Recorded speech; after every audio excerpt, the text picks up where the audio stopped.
is Rajaram Kolle. Nice to be back with you with this new video. In an endeavor to present life stories of leaders who have been substantially contributing to the society, we are back again with this new edition of Inside Out Journey of a Leader.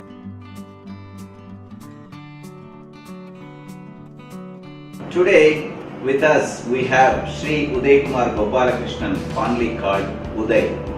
Uday has been contributing to the society as a management consultant, facilitator and leadership coach. Uday is a graduate from Loyola College and he did his post-graduation from the prestigious management institution XLRI.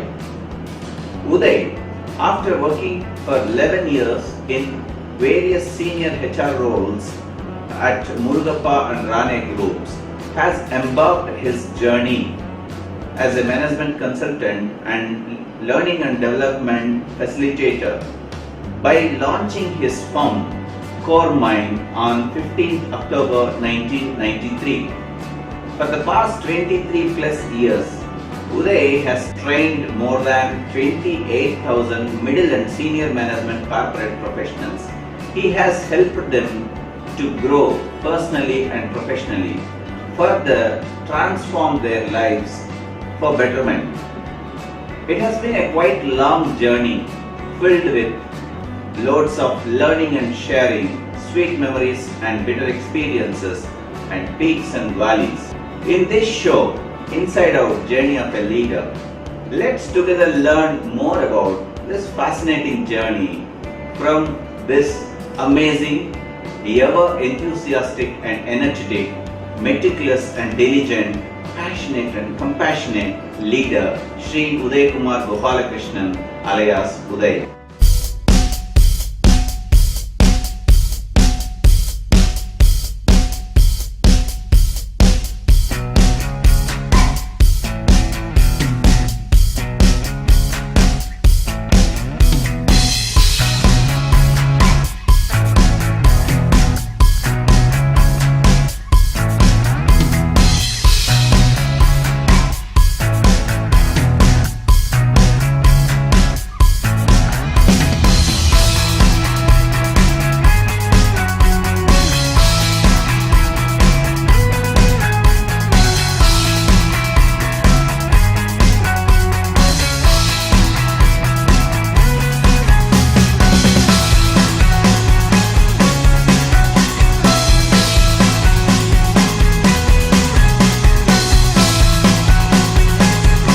Hi Uday, welcome to our show Inside Out Journey of a Leader. We are honored and privileged to have you on this show. Thank you for acceding our request to be on this show. Good evening, Rajaram. It's my pleasure and delight to be with you in this process, which I would consider as mutually a discovery process. Together we co-create what could be offered as we go along. Thank you Uday. Uday, as part of our homework for this show, we were talking to a few of your participant turned friends.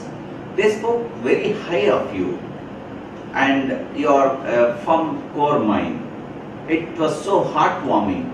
I just want to know, at Coremind, what do you offer? What are your prime activities? Well, it's been a journey of 23 plus years, almost getting 24 years. And so the time that I started off, I was into very structured sort of training offerings in the corporate world. And then moved into a lot of learning here and there, which I picked up. I got the nuances, secured nuances of being a consultant, facilitator, and then the last few years moved into, as a part of the learning curve, into coaching. So what do I offer at this point of time? Largely about 60 to 70% of my time is invested in corporate training. About 15% is offered for the consulting and facilitation work which I do for the organizations. And tip of the iceberg at this point of time is coaching, and that's about 5% or so. But significantly the ratio has been changing and morphing over the years, especially in recent years. So I want to look at offering more of consulting and more of coaching. 23 plus years, 28,000 participants. It's a rich and huge, long experience. When you look back from today, how do you feel about your journey? Well, sometimes I consider it's very incredible, that so many years have gone by. I remember speaking to one of my friends who was a junior from the institute. He said, when I bumped him, I say, I've seen so and so, I spoke to so and so, who knows you, who's worked with you, spoke high about you. And he used to jokingly say that, that means I'm so old. But I used to have a party to him and say that it's not just about getting old, it's about how many people remember you, impact you. So that's something which is very, very fulfilling for me in this journey. When people tend to remember in their own life journey at some point of time and get back an email, get back on a phone call, or sometimes surprise these days in WhatsApp or in social media. Yeah, incredible is a word, but I would say it's a blessing to be in this place. When we were interacting with your former participants who were in the process turned into your friends, they told us that you are the best trainer that they have ever come across, maybe in the country. How do you feel about it? There are so many of us in the fraternity of training and facilitation. So if I were to respond to that, either they haven't come across somebody more efficient and more effective, and therefore they regard me at that level. But I would say with all humility, I have come across many, many trainers, and there are so many of them who have touched my life, and touched many others' lives. So my mission is to really progress towards what they have done in life.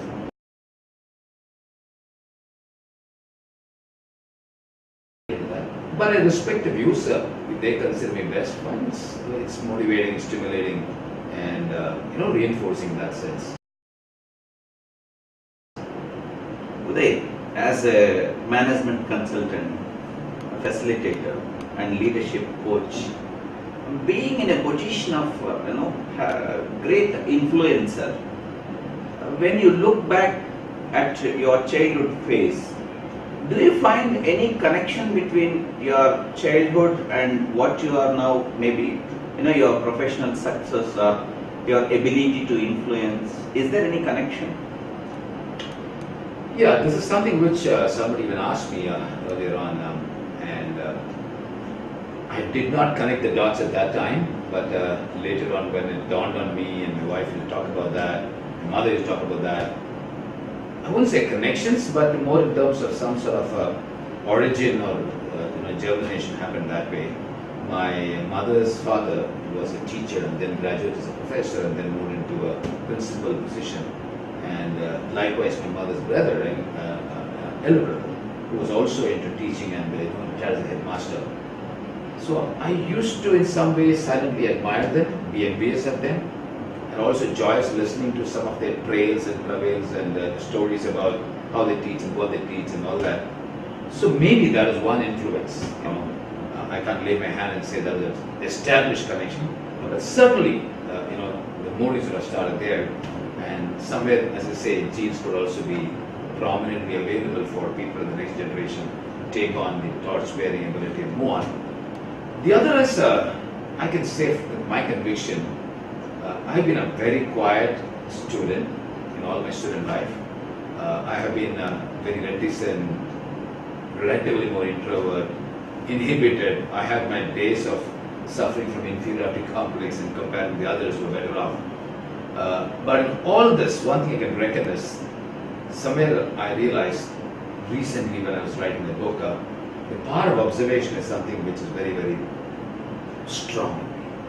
And I can relate back, not in terms of memories, but if I observe something, I would stop the observation, I would mull over, think over, ruminate. And this is something which has been strongly prevalent even in me today. So when I work in the corporate sector, or I work in the corridors, or even in a railway station or platform, my hobby, which I don't talk about, since you're asking me, gets me to think and talk on my feet, is that I love observing people. When I say observing about their anxieties, about their moods, about their excitement at a distance, and make my own inference as what's happening. So these were things that I used to quietly observe, not in the same dimensions or dynamics while in the early school, right into 11th standard, even to college too, I would say. Observe professors, observe teachers, how they conduct classes, how they respond to doubts or share some themes of their subject. They were very interesting. And when I used to remember, I used to sometimes like the theatrics and dramatics ability of a professor who used to walk the talk of doing the Othello on stage, Shakespeare's. So I think if I look back, that is definitely something which I value from my childhood. Getting back to your mother's father and your mother's brother, as you said, you used to observe them silently and admire them, and sometimes you were envious of them positively. Do you remember any experience that's worth remembering, like any particular incident that had a profound impact on you? Let me dig into my memory and say that I remember my uncle when we used to go for the summer vacations, invest a month. Cousins from all over the country were all separated, otherwise geographically used to come along with their parents, and my parents would take us also to Cochin. And there were times my uncle used to take us, or literally herd us, shepherd us to the traffic island, to the park there. It was jolly good fun to go along with the cousins and spend time that way. But I used to also observe this gentleman, my uncle, how he used to shepherd us, literally, having set the boundaries, setting the task, this is the agenda. He used to be crystal clear in his pronouncements, take us along, and if there is somebody who violates a little bit of discipline norm, he used to be admonishing us and also caring for us. So there was this tendency in him which I used to admire. How does he really do this? I never established any connections thereafter, but when I think about my life, there was something about this gentleman. Even when he retired, when I used to visit him at Cochin, he passed away a few years ago. The elegance, the memory recall of his willingness to share the pride in my achievements, or for that matter anybody who meets him, or his willingness to extend his help to the pensioners who are all retired like him. He carried that elegance, he carried that wonderful sense of articulation, and these were aspects which I thought would have possibly had a run on me, and till recently when he passed away, I used to admire just visiting him, listening to him, and joyously experiencing him. And sometimes he used to ask very curious questions about what I'm doing. And he used to confess saying that I don't know what you're doing, what you're talking now, but all that I know is you're doing well. So I think there are instances of such nature which I picked up from the gentleman. In our research, we found that you are a very meticulous and diligent person. Can we trace your meticulousness and diligence to your uncle's behavior and his influence on you during the childhood? Well, I don't know where you did the research and who gave you the research data, but what you said is true, and therefore whatever somebody told you is true. But I wouldn't ascribe so much of the meticulous diligence, though he was my uncle. I would ascribe that to my father. Very hardworking, very disciplined, very loyal to the principles in the org that he worked for, and he used to write accounting in a diary. There was diaries and diaries when he passed away, when he excavated. Though I didn't get to have a diary writing, but the meticulousness stayed. He had an eye for detail. He had a terrific eye for detail, and watching from distance and doing things. Sometimes he was so extra patient. I used to wonder, where does he get the patient to do all that? Let's say he goes to the market, buys vegetables and comes, write down all the quantity, which vegetable what. And memory recall, he would write there. He'd tell my mother, what is this? Okay, half kilo, quarter kilo, okay, 3 rupees, 4 rupees, whatever. And total it, and then balance his total with available money that he took and all that. That was meticulousness to the height. I grew with that meticulousness, I would say. And there were other teachers who influenced me. There were a few teachers in this primary school and secondary school, and not to forget some of my classmates who were extra meticulous. I had a classmate by name Sri Ram, who was a blind boy, whose sister was in study with me in the primary school, but this boy was in the school in MCC. He was so meticulous, though he's blind, listening on the braille, the way he used to answer to the scribe who was right for him. My God, he was heights of meticulousness. So a blind boy could study along with you? Oh yes, we had. Oh, I have great memories of sitting beside him, listening to him, talking to him. How do they teach them? Like when teachers come? He had a wonderful extra faculty, I would say, by listening and observing. Okay. And he would assimilate lessons like a jiffy, and retain it so much, recall its comments. Anytime you can recapitulate to anyone, teachers will understand. And he was in the same class. And his name was Sri Udayakumar. Fortunately, he passed away. Later on in college, he was in a different college than where I studied. But meticulousness hands. Uday, can you please tell us about your favorite teachers during your childhood school days? There were a few, but the pick of the lot was Erstwhile Gopalakrishanan. We used to call him HVR. Short and high, very diminutive, but very pleasant, highly rigorous in terms of discipline. But he was our fond teacher, not just to me, but the entire class. There used to be a concept in school that I studied at Rajaram College School. A was for Tamil medium, B was for Malayalam medium, C going up to F, and sometimes even G. We were the C sections, we call us the 11th C when we passed out. This gentleman, if I remember right, joined the school when we were in the 8th standard. 8th standard? 8th standard. He used to teach us history and geography.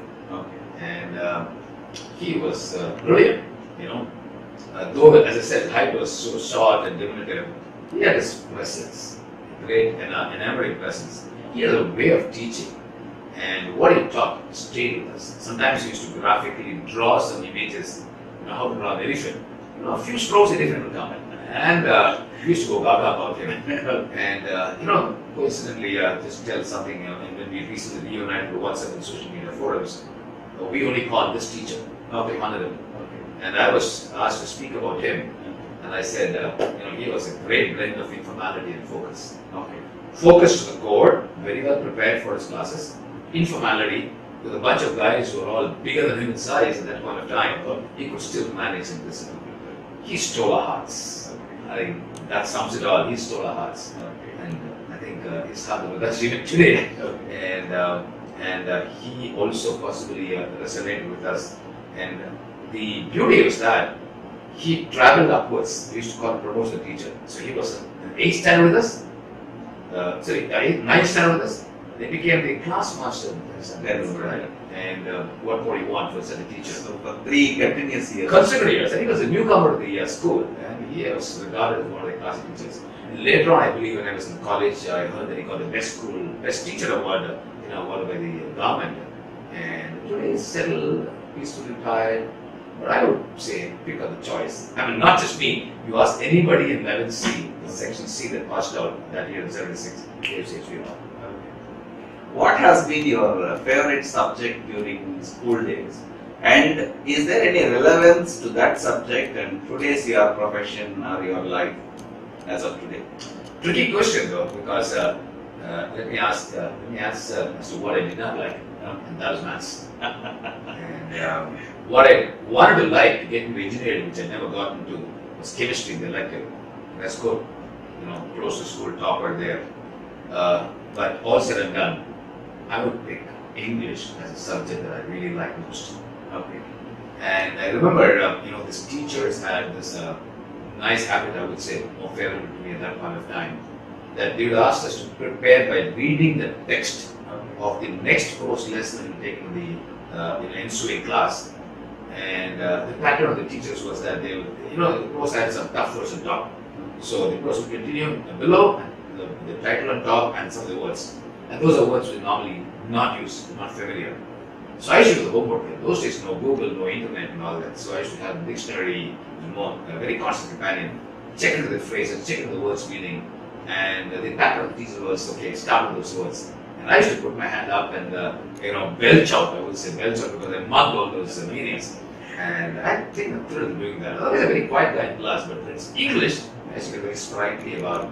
And I would say today, though I do communicate largely in English, what has helped me in terms of articulation, communicating, the C's were shown there. Because if I realize that today when I talk about communication, if I tell you, Rajaram, please stand up, till you stand up, the communication is not effective. It needs to impact, needs to reach. And similarly, I think it's a medium of language which helps us to communicate our expressions of feelings and emotions. And today, being in the world of training, it's a lot about that. Training is not standing up and delivering a speech or rendering a rendition or impressing somebody with your language or your diction or whatever, that's incidental. They are add-ons which will help you. But what's more important is to communicate your emotional expressions appropriately.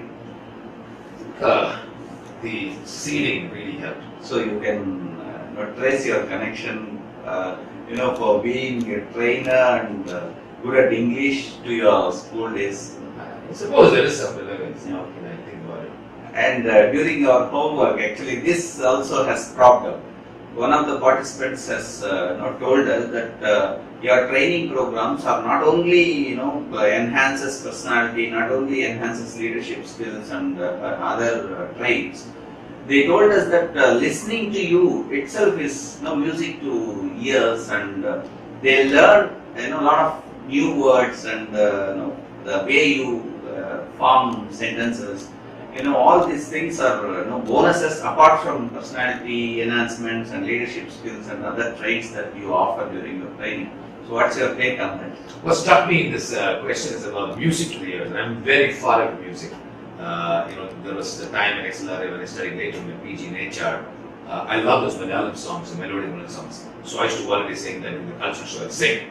And they used to say, hey, you sing, but not the tunes.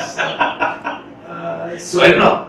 The context of music brings back that memory, and even now when I, hum or sing, the tunes go completely out of context. But what I can pick up in that conversation, which probably would have had, is about the ability to be incisive enough to reach deep down the hearts and souls of those who listen. The audience are people who are willing to learn, amenable to learn, and willing to travel along with them. I travel along with them. So in the process, if they say that I have impacted them, the music to the ears is not the little music, but metaphorically, it's about the learning staying with them, staying enough for them to apply and get those results. So, whatever feedback they get from the people who work along with them.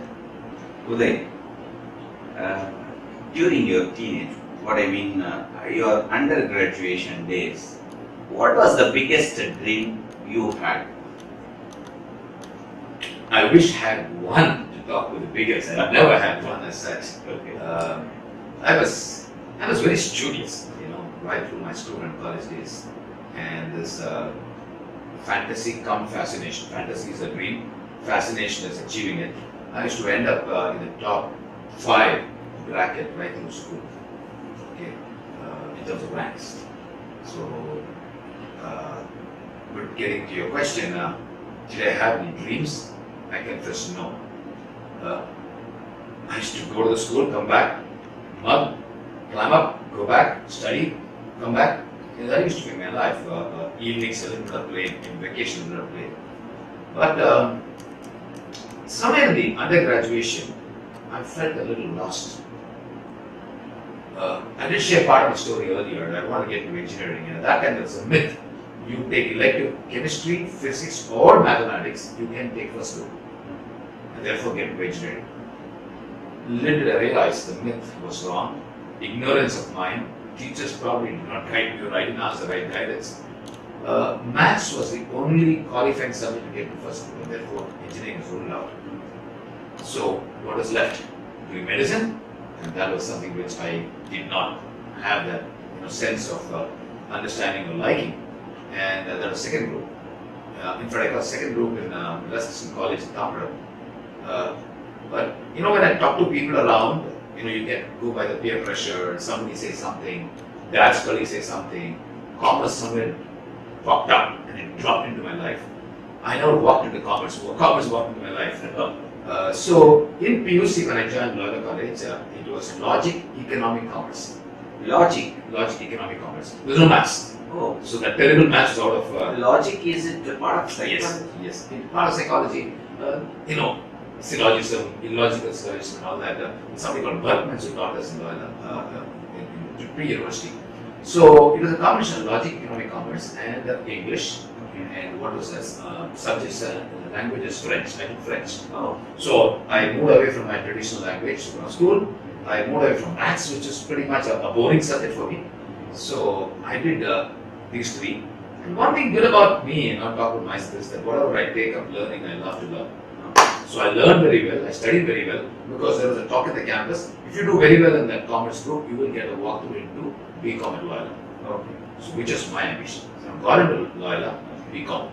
And when I did commerce, there was again peer pressure developing. Some of them started doing ICWA. Okay. So we used to go to the Alpha Institute in Ambalam, evenings, twice a day in the evenings, twice a week, sorry. And some of them did brilliantly. And the maths came back into my life. Yeah. There was a combination of maths and statistics put together, 100 marks, accountancy 100 marks, commerce, no, economics 100 marks. I fared very well in commerce, I fared very well in economics. Maths and science put together, 100, I got 80. Oh. Knowing very well, I lost out on all the maths problems. Okay. This is I'm talking about inter-ICWA. And I got, assumingly right in my memory, all my stats right. Stats I liked. But I failed. So that was the last of the accounting career or dream fit all was a dream at that time. Okay. So I was lost. Confess I was lost. Okay. And it was a Chepet where we used to stay. We used to have this Malayali club and movies used to be screened open air once a month. So I bumped into one of my seniors at Loyola who moved on to Jamshedpur to do a course. So I asked him, what are you doing? And then he said, I'm doing personnel management, industry relations. Now that was Greek and Latin to me. But I was the secretary of the Commerce Association, joint secretary. Which year? This was 79-80, third year of commerce. And one of my friends, Chinaka, he was secretary and joint secretary. We used to organize seminars and guest lectures. So I asked him, this senior of mine in Loyola, can you come and give a guest lecture at the college? He said, fine, I'm in a holiday vacation. So I brought him over. He gave a lecture about how to get into a B school like XLRI. So I never knew what's XLRI at that time, until I got to know from him. And there was good news for me that there was a course in personal management and business. Don't know what it was at that time. One maths paper less in the entrance test. And there was another course which is business management, one maths paper extra, which means, one less year. Okay. So then I got preparing for that. I had a few students along with me, co-students rather. So we did well, we worked hard at the cost of being in commerce. And I was rejected by IIM. I was not even called by IIM because maths again went for a toss. Quantity when I say maths. And I got a call from XLRI and got into the course in today called HR, Industrial Relations and Personal Management. So the dream, if at all, was quite shattering in my undergraduation. Okay. So I don't know, the universe and the energy around, or the energy within me, fortuitous, good spirits from my parents and well-wishers, whosoever known or unknown, helped me to get into this line. Actually, I picked two things from the sharing that you just shared. First thing is that you lost when you were doing your commerce undergraduation. Number one. Number two, till final year of your UG, you never had any goal or any plan for next course or next step of life. See, there were very hazy options. Do MCom, Okay.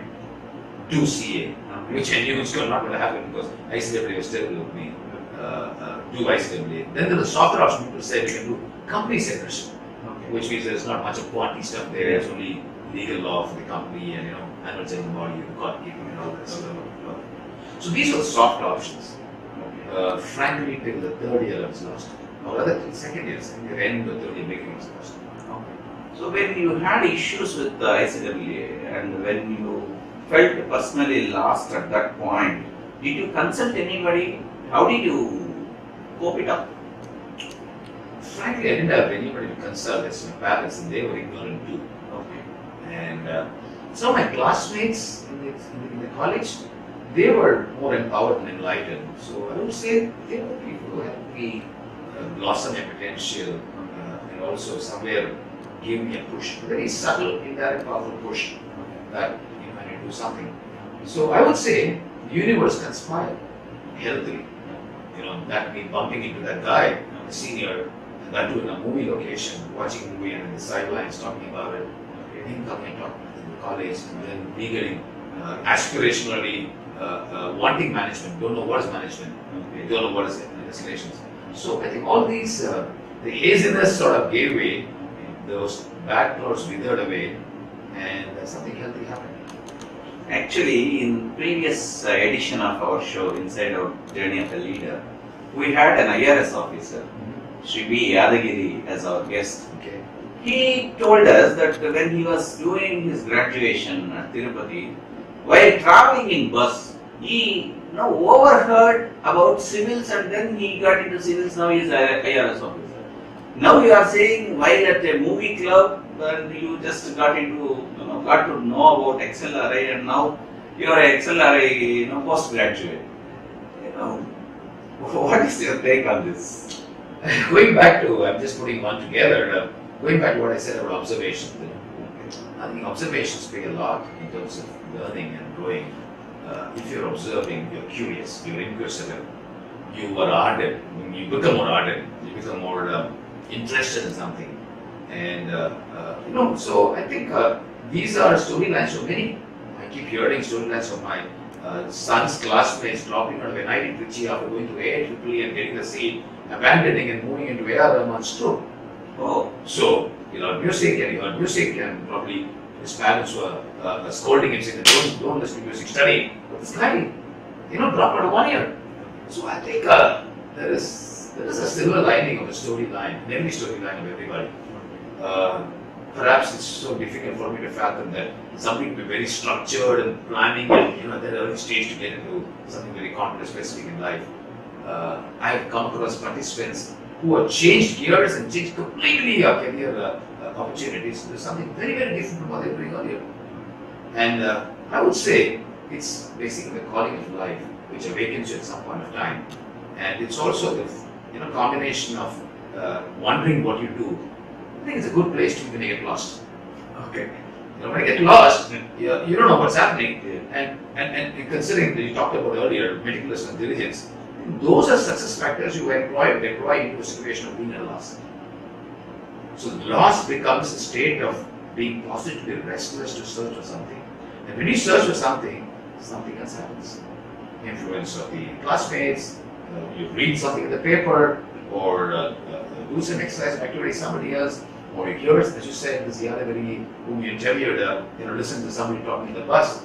I think, I'm connecting to a book, a lovely book called The Celestine Prophecy of James Fielding, I think his name is. And he wrote, there is something called universal consciousness, which is available as collective consciousness for all of us. We don't really pick the threads otherwise. We dismiss them as coincidences. They are not coincidences. There are a lot that happens outside which is connected to you. A lot happens within you which is connected to the outside world. If you can get into those right frequencies, you don't have a formula for that. When you're in the right frequencies, don't dismiss coincidences. Probably the incident of you interviewing me at this point of time, we meeting some years ago, I can't dismiss coincidence. The purpose of why you met me at that time and why I met you at that time. So probably synchronizing to this time for you to have a chat with me. I don't know. Yes, a beauty. Yeah, 100%. 100%. Thank you, Uday. It's really, it's a revelation, what you have just revealed about your entry into XLRI. What difference XLRI made to your life? You listed, I would say, not just what differences. Oh, many. Okay. Many. Let me pull out of my cabinet of memories and treasured experiences. First of all, that was a time that I stepped out of my home for such a long time outside of Tamil Nadu. Oh. So a lot of anxieties for my mom and dad they went through, though they were encouraging the son to go and study. So I was caught in the, mixed emotions. For me, it was joy of getting out of Chennai and out of Tamil Nadu, not realizing the feelings would completely undergo a sea change when I get in the train. I still remember crossing Andhra and Orissa and, Bokaro to Kannada, I think, going to Kannada, I get to Andhra, and Orissa too. And then I landed up at Kolkata. One of my father's younger brother's relative friend was in Kolkata. He had come to pick me up at the station, and I felt homesick literally sick. And I was to spend one day there and then go to Jamshedpur. The whole day was horrible. And I was shivering. And that man didn't know what to do. He was getting very nervous. Those days, no mobile phones or any other forms of connectivity. He took care of me, took to the doctor, and it was Nalipur, SO, but I don't know, just scared. And the moment I got the train to Jamshedpur from that morning, the 4 hours journey from Jamshedpur, I was along with a few seniors, meaning the second year students, and some of the classmates whom I didn't know where they came from. As we traveled, there was ease and comfort, but I think that was only temporary because it was a set of series of inequilibrium to equilibrium to inequilibrium to equilibrium. Okay. The language is absolutely unknown to me. Hindi. I landed up at the campus. It was huge and vast. There were people. There were, the lifestyles of people, and I got to seriously experience that. It was very different from what I did. I'm not talking about the students, there were faculty, there were staff, there were other staff in the campus, there were people who were running shops nearby and all that. It was very different. It took about 2 to 3 months for me to really acclimatize, settle. By then, first term was over. But looking back, those 2 years were very precious. Why? One, I got into a stream of arena which will lead to be a profession of today what's called HR. To begin with, I was baptized. Therefore, it was something which I didn't know. I was acquiring and getting to know what it is. Second, it was a cosmopolitan atmosphere in the class and the institute. We had students from all over. Best of St. Stephen's, St. Xavier's, Calcutta, St. Delhi, St. Xavier's, Bombay, Loyola here, and many of the colleges, engineering colleges, they were cream de la cream. And for first ever time after going to school and college, I realized that I was battling with stiff competition in the academies. It wasn't easy, and I was strewn and scattered. And the methodology and syllabi was very different from what I was used to in school and the college. It was more experiential, more case study methodology, some rice quizzes. Sometimes reference books need to be looked into beyond the books, which I'm not used to. I think more than anything else, when I talk about all this, it shaped my all-round personality. Very truly all-round personality. And the confidence that I gained, the poise that I acquired, the composure that I gained in life, it all began there. And when there was an opportunity to be elected as the Students' Affairs Council member, SAC as you call it, I stood for the elections, won the elections in the second year. And I was a representative of the IR stream. We saw we are interfaces with the management, more so the dean, administration, the dean, and students. And so I had a lot of leadership opportunities to pick up and acquire. I loved that. I loved that. And I loved the presentations to be made. I loved the reviews to be made of the books. I loved the group projects. That was when I really understood what is teaming. Till then it was all, sporadic in school and college. Teaming. Working with multiple groups of different representation, diverse representation with different subjects, different projects within the same subject, going for the field work and the companies in Jamshedpur. I think overall, when I look at it, the learning was definitely fabulous. More the learning, the spirit of becoming a more humane, more human, more humble, grounded in values, it all started. Can you please go a little deeper into that election phase? Well, I stood along with my classmate Rajaram and RANE. From Tamil Nadu? No, he's from Kerala but settled in Delhi. He was my batchmate. So both of us stood and then by the time the final election seat was announced, the others withdrew. Okay, so we got elected unopposed, 2 of us. Okay. So, it was election, but we had to do the lobbying in the back and all that. So, we represent the IA class in the second year. There are 2 others from BM class. And more than that, I would say the recognition that role gave me, thanks to the students in my class and the other students in the university management and the faculty.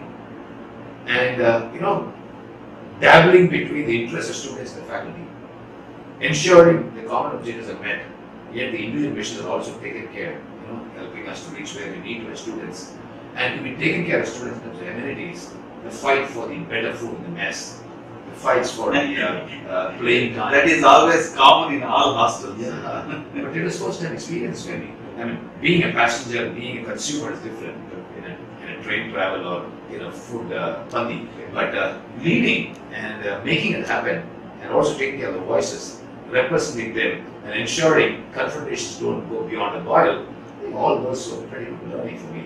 And they were eye-openers when I started working also.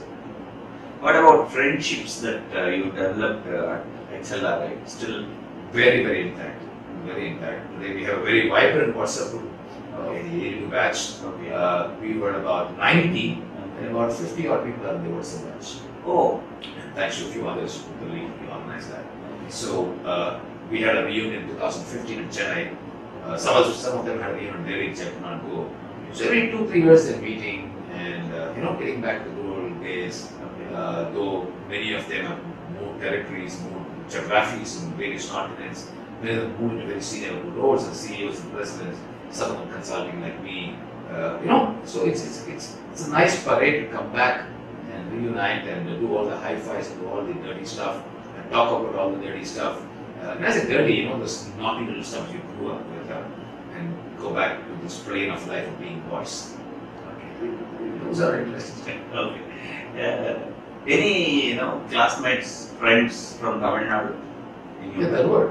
How many? A few. We were a big bunch actually. We were about 80 of us together, 8 or 9 of us together. Oh. And some of them were the 1 year senior batch. And there were a good bunch of families, about 7 or 8 batch, right? Any celebrity in those 8 or 9? Not from Tamil Nadu, celebrity in that sense. Somebody was my batch, who was my batch in investigations. He did engineering from Roorkee University, Naveen Jain. He went on to work for the IT companies, moved to the US, worked for Microsoft, he started his own company, and today he is one of the sought-after person in the US where he has promised and is going to deliver trips, one-way trips to moon. Oh. Moon Express as they call it. Oh my God. And he's also the WhatsApp group, rather quiet these days, but he was a genius. Okay. Outstanding genius. Okay. So I'm not surprised he's no more in HR because he was all over the place in terms of being a genius, and he was very voracious reader and maverick at that stage itself. Any idea when he's traveling to moon? I don't know. They're talking 2018, I suppose. Okay. But there's a lot of. I mean, you go Google Moon Express, you'll see Naveen Jain's name popping up. Okay. So yeah. So come 2018, you will be a proud friend of Naveen Jain, who is a moon traveler. Yeah, right. A proud classmate, good friend, whatever. So yes, I won't travel to the moon. See what happens. I don't have the resources now. I will work for it. So Okay. No, resources might come anytime. it's possible. You will. Might happen. Uday, how and where did you start your career? And as a new recruit, what were the challenges that you have faced? And what were the first areas that you were focusing in the initial phase of your career? Well, effectively, I got my job out of campus where I started ONGC. Oh, when is it? At Tel Bhavan, nice place, Dehradun. Okay. But that stint was only for 3 months. Okay. The reason being, Chennai companies were very few folks came to campus placement, and whatever came were offering very little salary, and I didn't go for the because and they were the irony there. So I skipped some of the interviews. Many didn't come. Hopes vanished. ONGC was the last two campus picked up 8 of us from the class, and we were all having a big celebration of that. But having said that, before going to ONGC, while during the break of the vacation, that is after completing the course and for your employment, I had gone to a few companies in Chennai. One was TI. Okay. Went to the corporate office, met one. Narayan Nair was the general manager personnel. Now, what does it mean you had gone to corporate office? In search of employment to get a job in Chennai.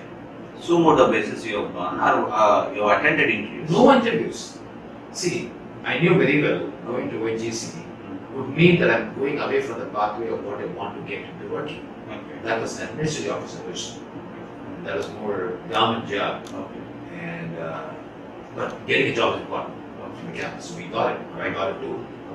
But I wanted to work in industrial relations, which is about working in factories, dealing with unions. That's what I studied. In those days, HR was not available as an option. Pure HR as it is now. So my fascination was to work in industry. If I need to work in industry, I need to know the local language. Since I studied, had all my education in Chennai, I was very good in Tamil. So the options were limited. I didn't be in Chennai or Tamil Nadu at best. So therefore, I went to a few companies, knocking the doors, saying that I passed out from this institute, I want to join if there's a vacancy. So a couple of places I said, drop in the CV and go, we'll get back. When we got back, and the only place I had an interview sort of was TI. And the irony is that TI came to the campus, I did not attend. The salary they were offering was very low. Today I speak with a lot of admiration about TI. In a sense, what happened is I went to see the gentleman, GM personal. He said, already we had a vacancy, we recruited somebody. Somebody in the campus joined TI, my classmate. He didn't take up TI. So we knew there's one vacancy. One other batchmate of mine from Chennai, he walked in a day or two earlier, he got the job. So there was only one vacancy. So this gentleman said, okay, gave me a good indication, though he didn't say you're good. He said, I'll get back.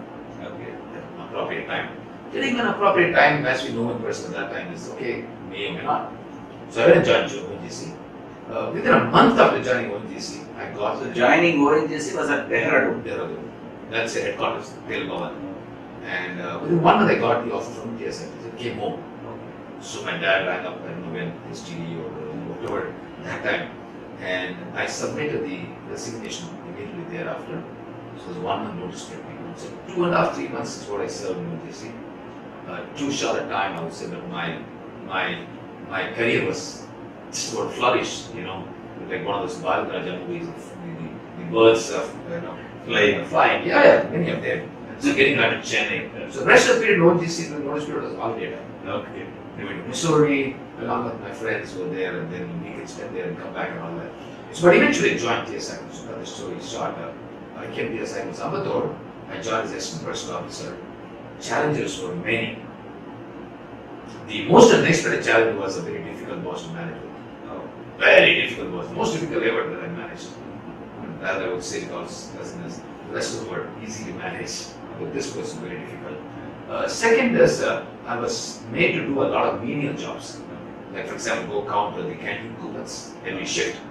The number of coupons that are dispersed by the employees and they take meals. So XLRI postgraduate accounting tokens sent to canteen. It looks very funny, Raja, but actually they were very meaningful and insightful. Even today when I tell students, I passed out to student in college and get into campus, what they corporate, I said these are things that really help me. And I try to, though several opportunities may not be there.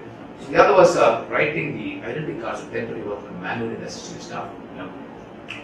I used to curse my boss. Why is he giving me all this? But he said, get grounded. Unless you know what's happening on the ground, you'll never be a good manager. So, the fascination of passing out B school and then you want to be a manager straight, it doesn't happen. Though we knew it's all between mills and goods. But, challenge of plenty. There were 3 unions, one major union, Inter, recognized, one AICT union, which was majority earlier in 1970s and 1980, I joined 82. They were very vehement and they were the wounded tigers because they had a lot of history in the management. The strike and the lockout and all that in 77, 78. And managing the smallest union, though the minority was tough because they used to come and fight for everything. And being resilient, being poised. Of course, the interviewer was pretty much sensitive and aware of what the management is serving them and how it's helping them. But we want to grow them. Union issues. Intra-union rivalry, inter-union rivalry, also one issues, meaning me and my boss. The menial jobs that I used to do, which had a lot of meaning later on in life, ability to work with the staff who were very senior to me. I was maybe 21, 22, and there were people 45 years age on average. Managing was not easy. They were staff. They knew the job in and out. And so I had to go their way to get them to my way. That was a big struggle. So the early lessons of influence which are there, I would say, getting them into a huddle in that sense of helping me do what I need to accomplish in the world. So these were some of the challenges that I remember in the early days, but they're worthy enough as I look back. That nascent professional, at the age of 21, 22, dealing with wounded tigers, unions, how did you really, what was one point that made you withstand, I'm not talking about success, withstand face to face with wounded tigers? I would say there's a lot of support from the senior management, of not encouraging them and encouraging the majority union, because there's history behind. Second, I would say the staff who were initially tough to deal with and not really listen or cooperate, they were giving me a lot of support. And third is a sense of courage which used to pop up off and down. When they used to come and fight for issues, something very legitimate, very genuine, but we can't help because they're the minority union. And interesting, they have not signed off the settlement which majority didn't sign. There was something called 18-1 settlement. 12-3 encompassed small workmen. So these guys will be getting a lower pay, which is 3 years, 4 years back salary.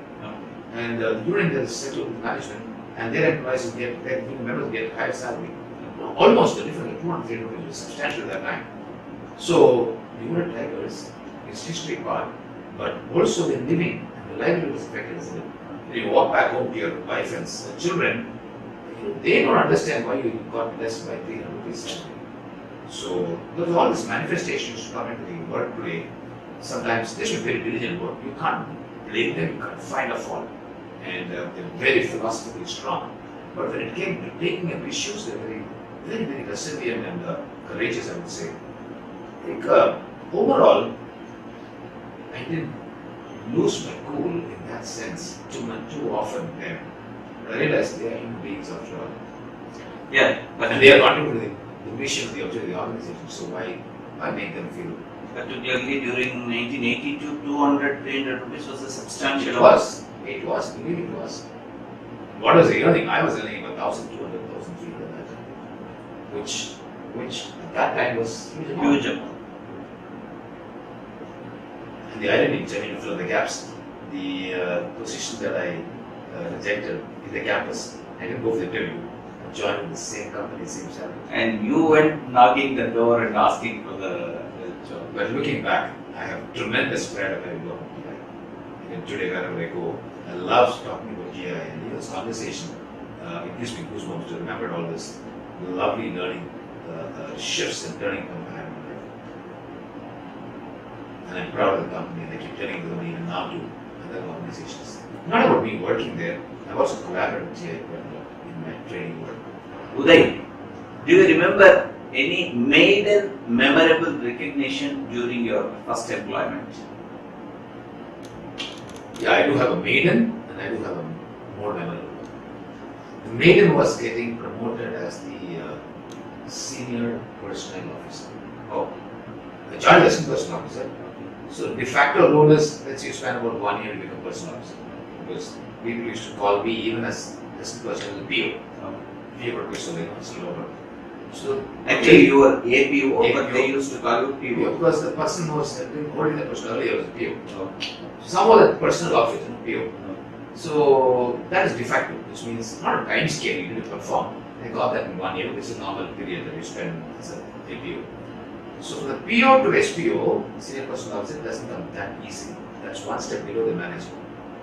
And I was recognized, not that I choose to negate getting into a PO level in role. It was precious. Definitely it was worthy to, as a deserving honor. But getting to senior personnel officer was pretty quick, I would say, 1.5 years or so. 5 years in TS cycles. And that's a time, also a little after that, my one boss left, another boss would join the interim period. So I was handling de facto head role of investigations, reporting to the manufacturing head. There were 3,000 odd employees, 1,200 permanent roles as workmen, over 300 staff, and the rest temporary workmen and management staff. At the age of 22?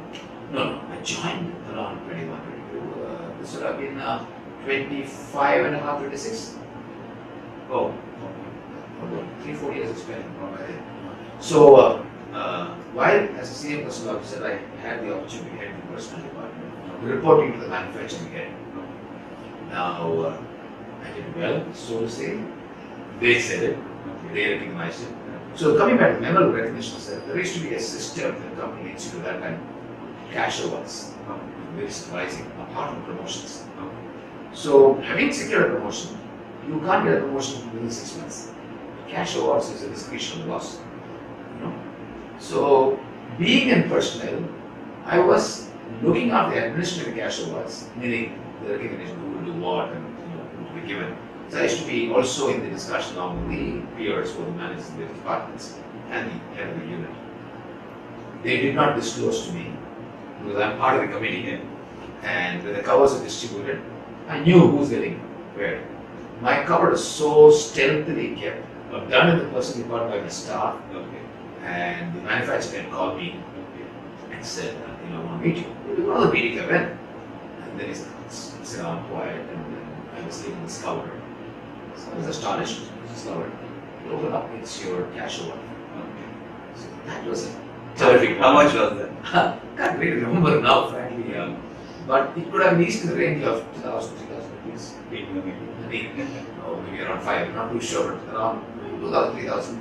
But more than the money, I would say that was a great recognition.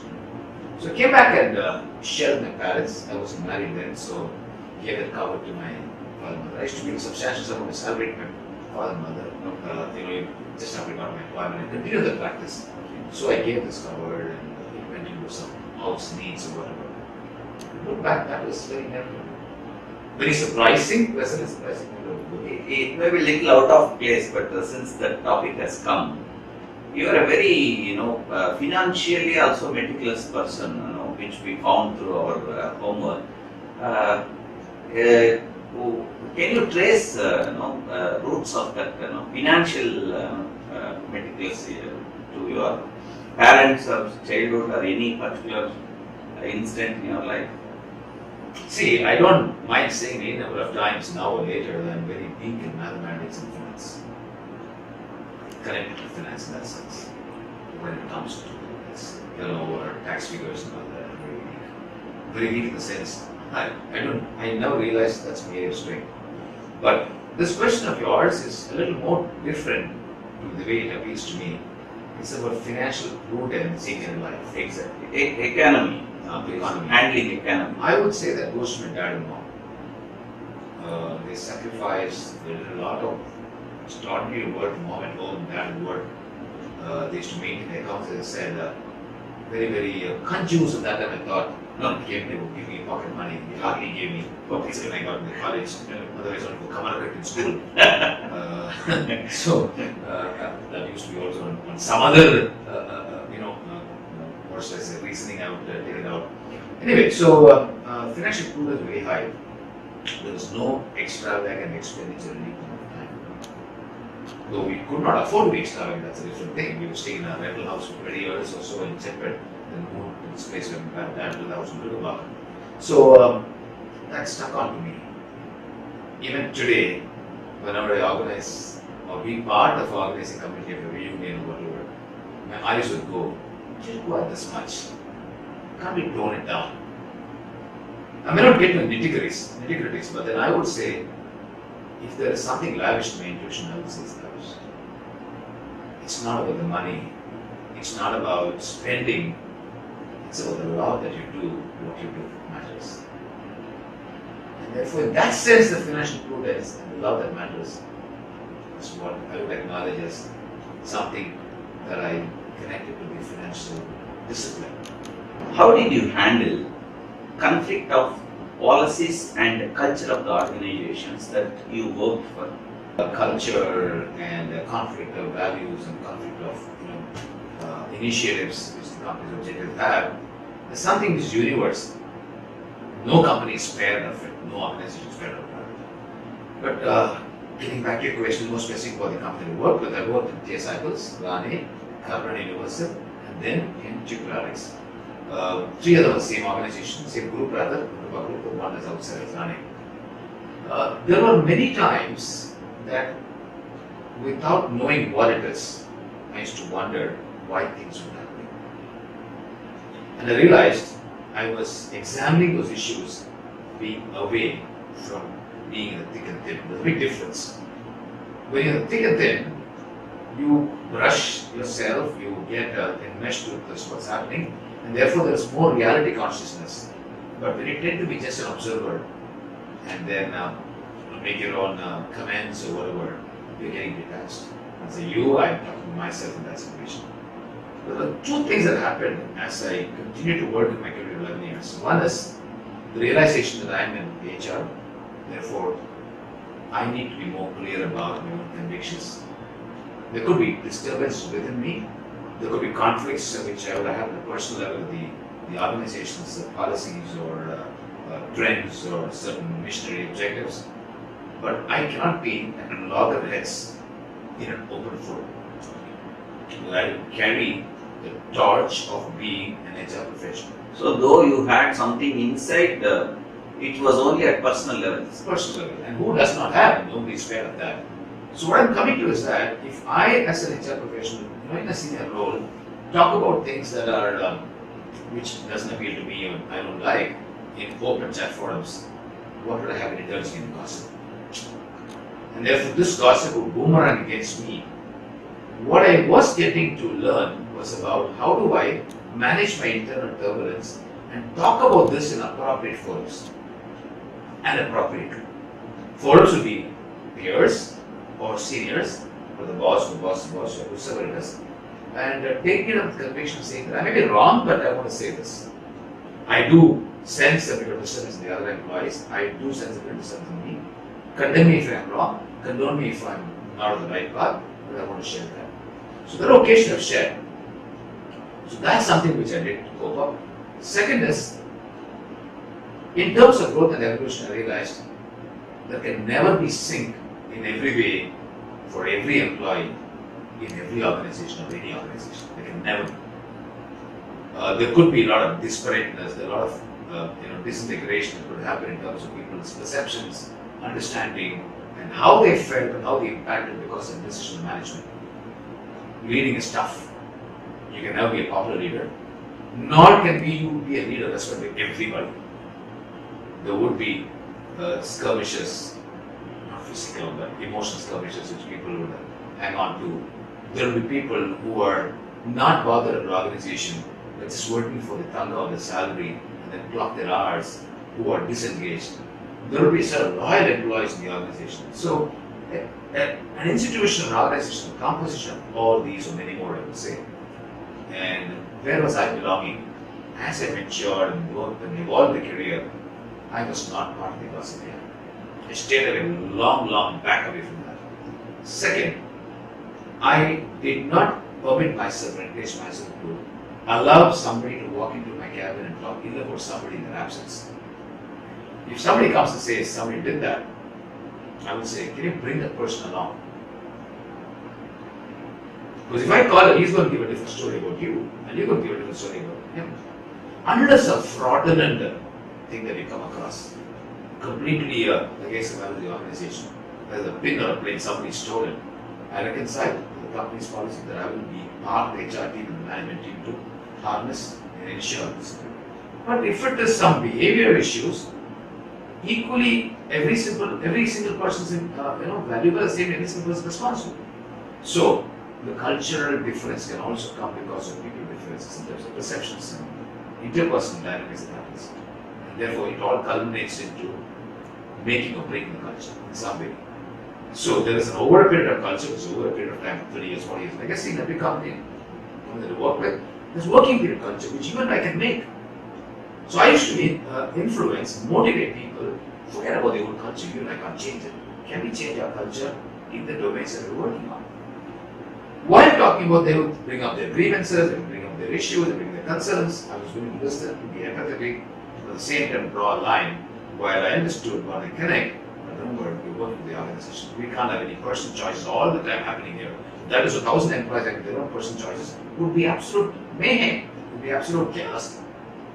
No leadership model can proceed further. But at the same time, respect the voice of the employees at every level. Every voice is important, but can't be insensitive. At the same time, organizational mission need to be driven down, cascade in such a way that it's top down and bottom up meeting at some point of time. Ideally, it can't meet in every single way, but efforts to be made to make it meet. When I say make it meet, the streams of top down and bottom up. So I would say there are conflicts that I've handled personally at my own level.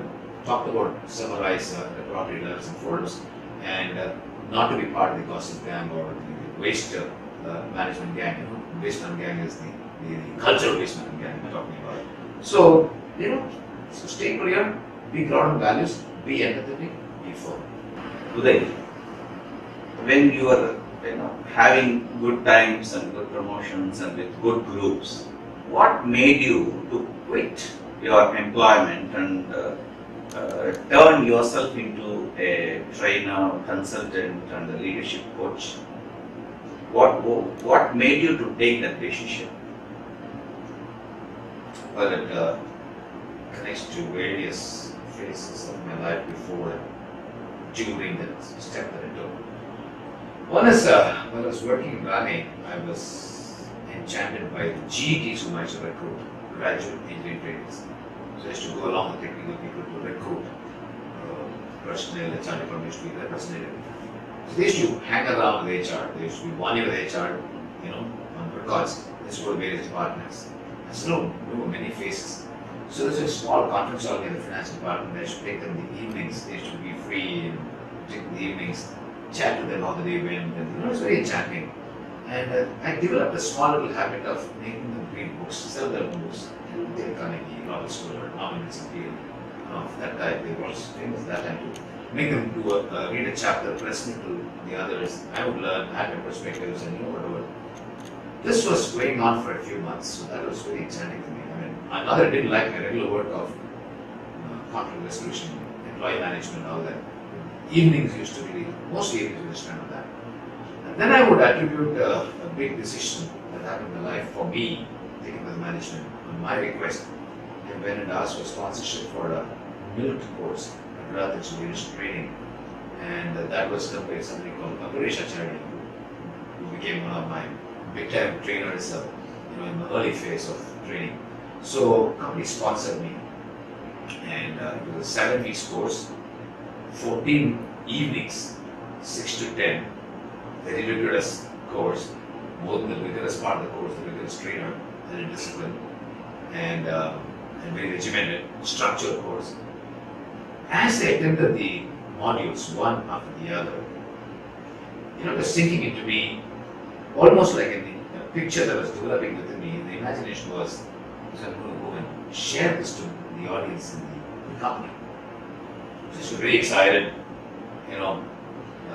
respond very, what should I say, in a very charged way, and vibrancy was in speak.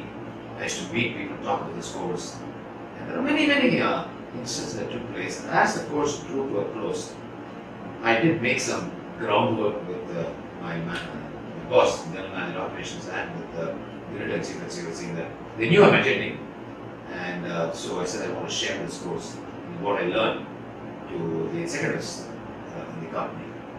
I said, we do it on a holiday or do it in the evenings, not disturb working hours, and I will not send a signature or a signature letter saying that this training was hardly a culture, it's for workmen and staff, and that too technical training and supervisory and all that was take place.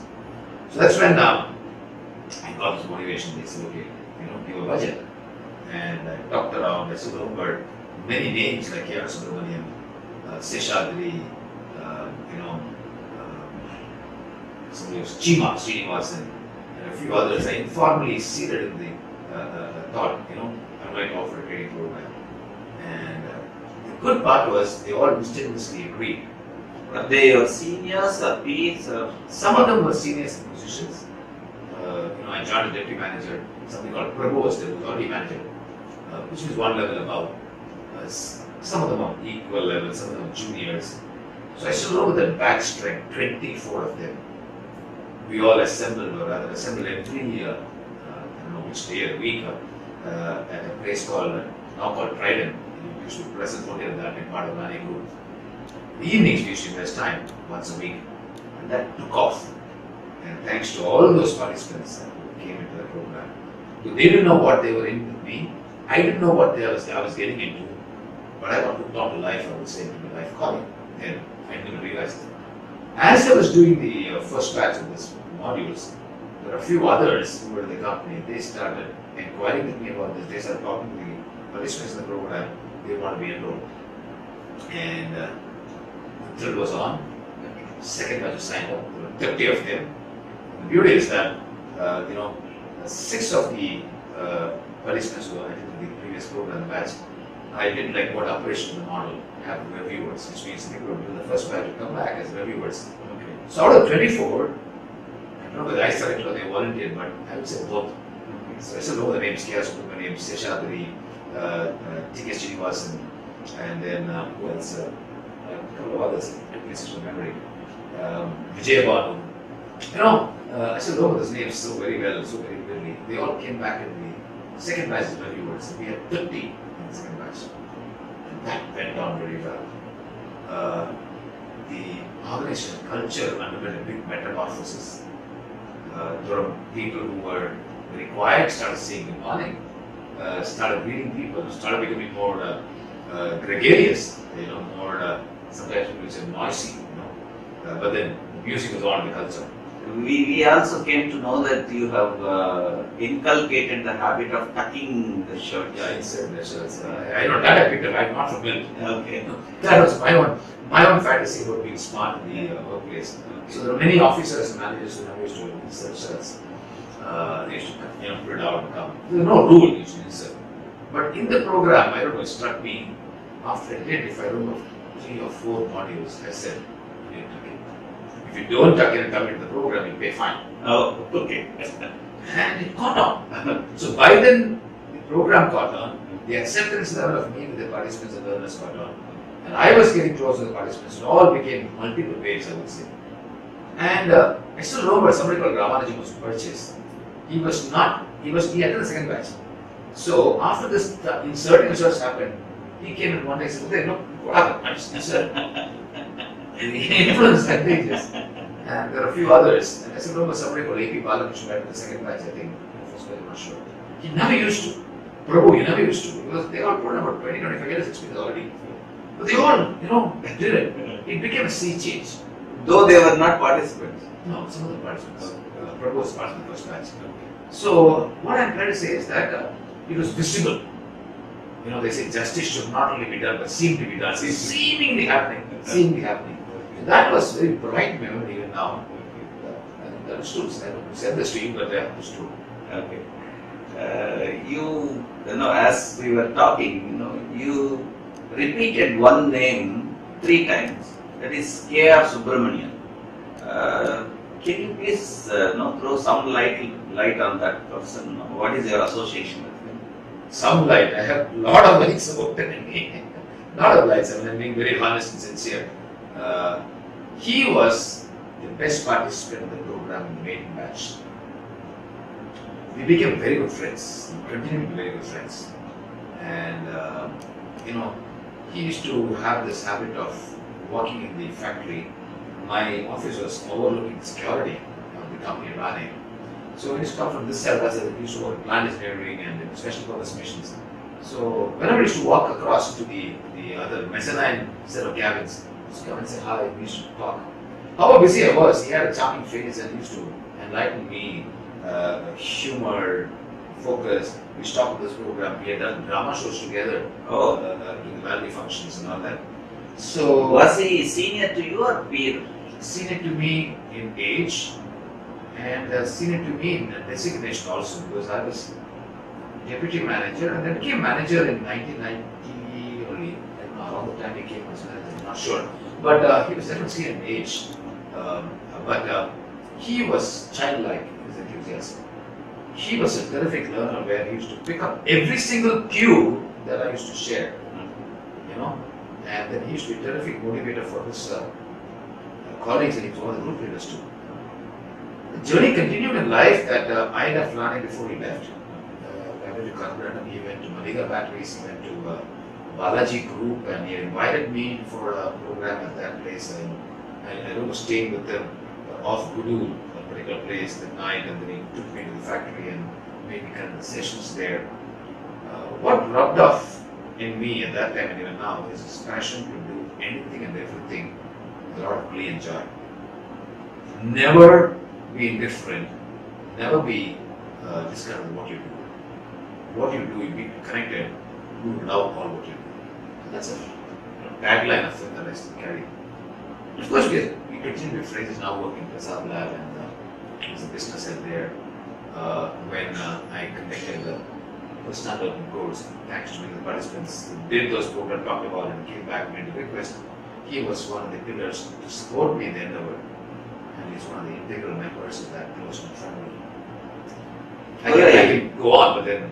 Yeah, to surprise you, actually, K.R. Subramaniam is right here. Now he is going to ask you a few questions about your, career as a freelancer. So, how would you see this? This could be a very big surprise. I never knew he was around here. Yeah. And welcome. Yeah, we have requested him to be here, so he will be now taking the hard seat and questioning you. Yeah.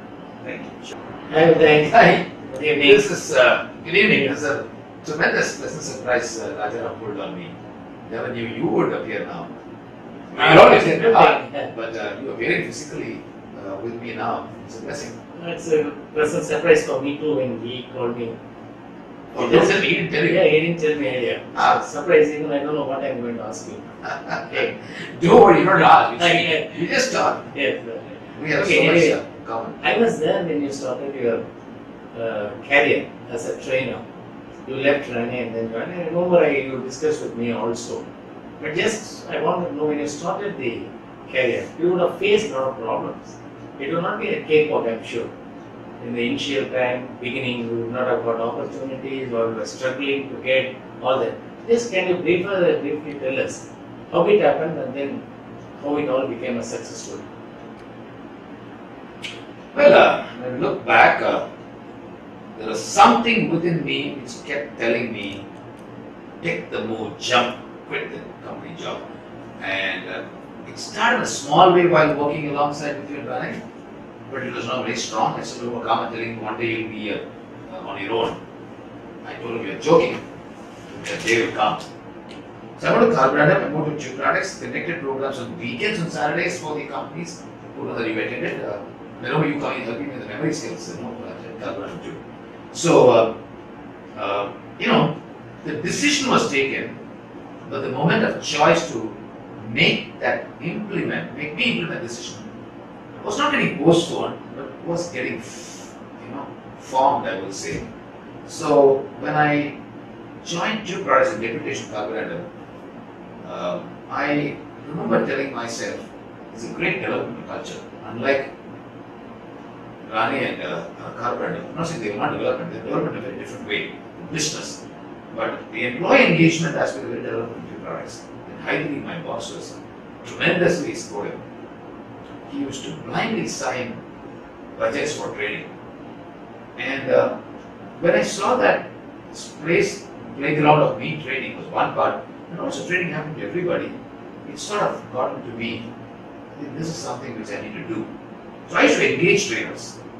Apart from my training for my participant executive managers, I used to engage trainers while there. I used to sit through sessions. Ask them during coffee breaks, lunch breaks, evenings, why did you do a particular thing at that point of time? Not questioning him or her, more of interestedness. Why did you ask this to that participant? Why did you intervene this way? Why did you stop this discussion then and move on? Very simple, apparently seemingly foolish questions, but very meaningful to me. So those things actually developed a extra will within me that I need to quit. So I should tell my wife Rita saying that I love my job, but I think I'm loving more something else beyond my own. She was working at that time, and the support. She was one person who never discouraged me, knowing very well I wouldn't do anything foolish in that sense. But she encouraged me. She said, if you want to take the choice, do it. Go ahead. But I still didn't get to that precipitating point of taking the decision. It all happened when my Rita's grandfather passed away in Palakkad. So we were all grieving. And then a day later, I was talking to my father-in-law. So that's actually garnering support. You know, people know me, my family, they're not doing a bad decision. He says he's worked for 29 years. My father worked for 29 years. And, you know, they all did not find my reasoning very, very logical. But they knew very well, okay, some will do well, some will do well. He said, if you want to do it. I think that was the last straw for my backing. And I came back and I gave my resignation to Kaidri, and I said, I'm not going to for another job, but I'll be on my own. If you want me to stay on for some more time till you get a new person, I'm willing. But I'm not looking for another job. He did talk to me and he said, okay, if you're willing to go ahead. But coming back to your question, there were a lot of struggles. It wasn't easy. While in the notice period, I had an accident. I fell down. I hurt my knee badly. The ligament of my left knee is even semi-permanently bad condition even today. I can't run. I can't sprint rather. So I met an accident while on the bike. First 6 months, I could not travel, take my dream, propel it forward. Assignments are coming from my company, the last company I worked with, thanks to my dream. I sit and take classes. And me today, if you know, I can't sit and take classes. I sat and took classes. Same personality goals. There was some aura already built in the company's culture. They like me, they accepted me, whatever. But I should manage, walking up, standing up a little bit and all that. That was a big struggle. Going for appointments was a big struggle because I can't ride the motorcycle. I didn't have a car. A company car, I'd given it back. So it was getting used to a lifestyle which was difficult. But that was my choice. I don't need to blame anybody, but I need to own the choice, and I love owning the choice. And then I used to deliver lectures. I took a semester of personal management for IFMR, B school at that time, to the evening course. All this happened. There were other aspects also to the decision that I took to be on my own. It's about I did not have any authority which I used to have in the roles that I performed. I did not have a team, which I had a big team to support me to do what I delegated to them. I did not have the influence, I didn't have a designation, I printed my card saying the director or whatever, the company. More importantly, I did not have the infrastructure to do what I thought at that point of time.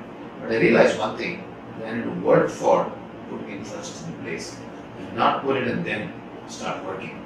So I developed this brochure and I used to send to the various organizations. Some of them called me for the same personality course, sometimes a British course, 2 days, 1 day.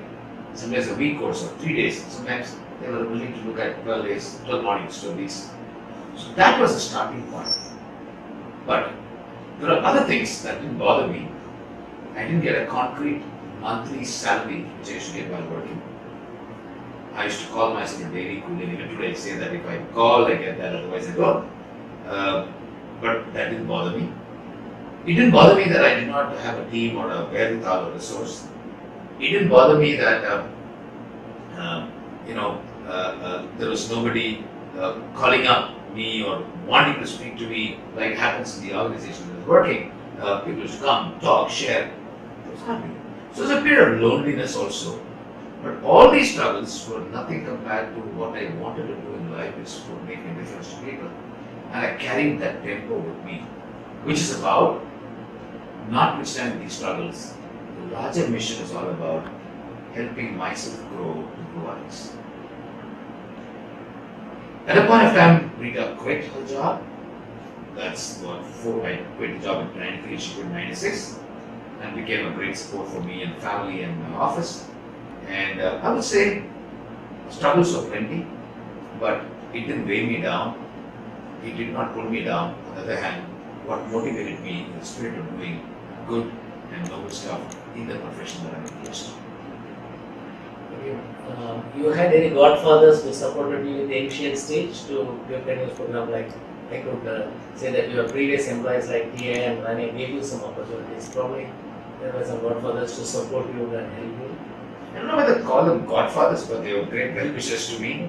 So if both are equivalent, yeah, it means that I believe as a person who said train all the management staff when I was notice period. Because the impact was good. And I continued going there. And then at a point of time, there was only a weekly assignment and a few coming up here and there. I went back to my old boss, Kamath, who you know also. And literally told them, I want some help. So it was Mondays. Mondays was an off day for them. I used to go there on Mondays and carry the personality batches for 3 or 4 batches I did in that restroom, the canteen restroom now. And so there are a few others who popped up in my life, and then some reference coming.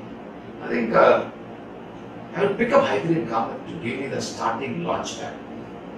And thereafter, my classmates, my batchmates, my juniors, friends in the industry, HR professionals, I came to know more, and they came to know about me, and the invitation started coming in. Okay, now if somebody wants to take up a trainer's question, he wants to become a trainer, what would you advise him? How do you want him to start? Yes, first time when he wants to enter. There are many carers who have come to talk about wanting to jump into training.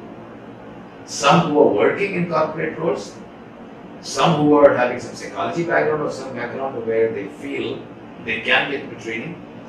Enthusiasm, excitement is very high, but not knowing what exactly means to be in the role of training facilitator. So I used to advise all of them, and therefore I shared this as advice or recommendation.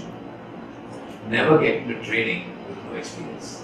You need to have concrete, solid experience of working, being with people, and understanding people issues. Second, do not think training is a high-paying job. It's not. If you're looking for money in training, it's not the best place to be. There are other avenues to be. If you do not have values in place, core values in place like authenticity, helping people, transparency, humility, these are big time. I'm still working on that to improve myself. If you don't have all that, it's better to say no to training, because you need to have much more of that while you help people grow. The other thing is, training is not just about speaking well. It's not about oratory skills.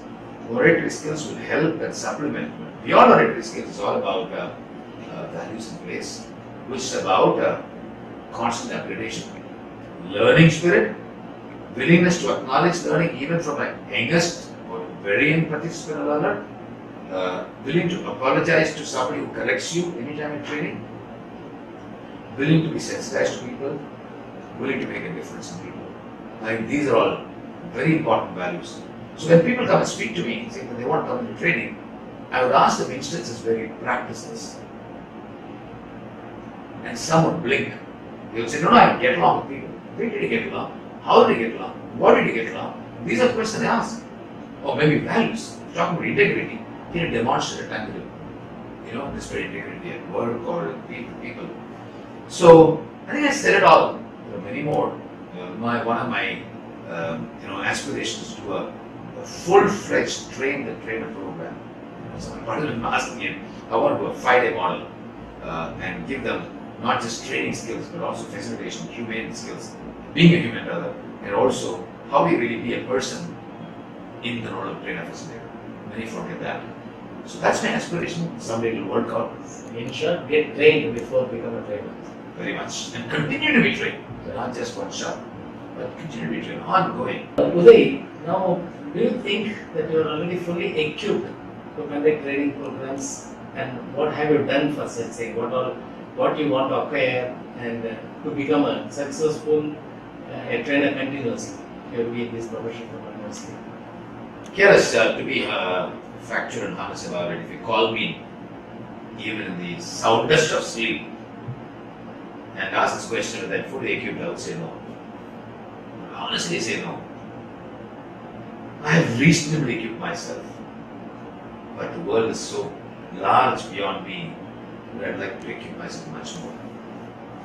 I've had my share of aspirations met by realities where the dreams are not accomplished, but learning is a spirit, it's an ongoing process, and therefore I'm always on the road to mastery.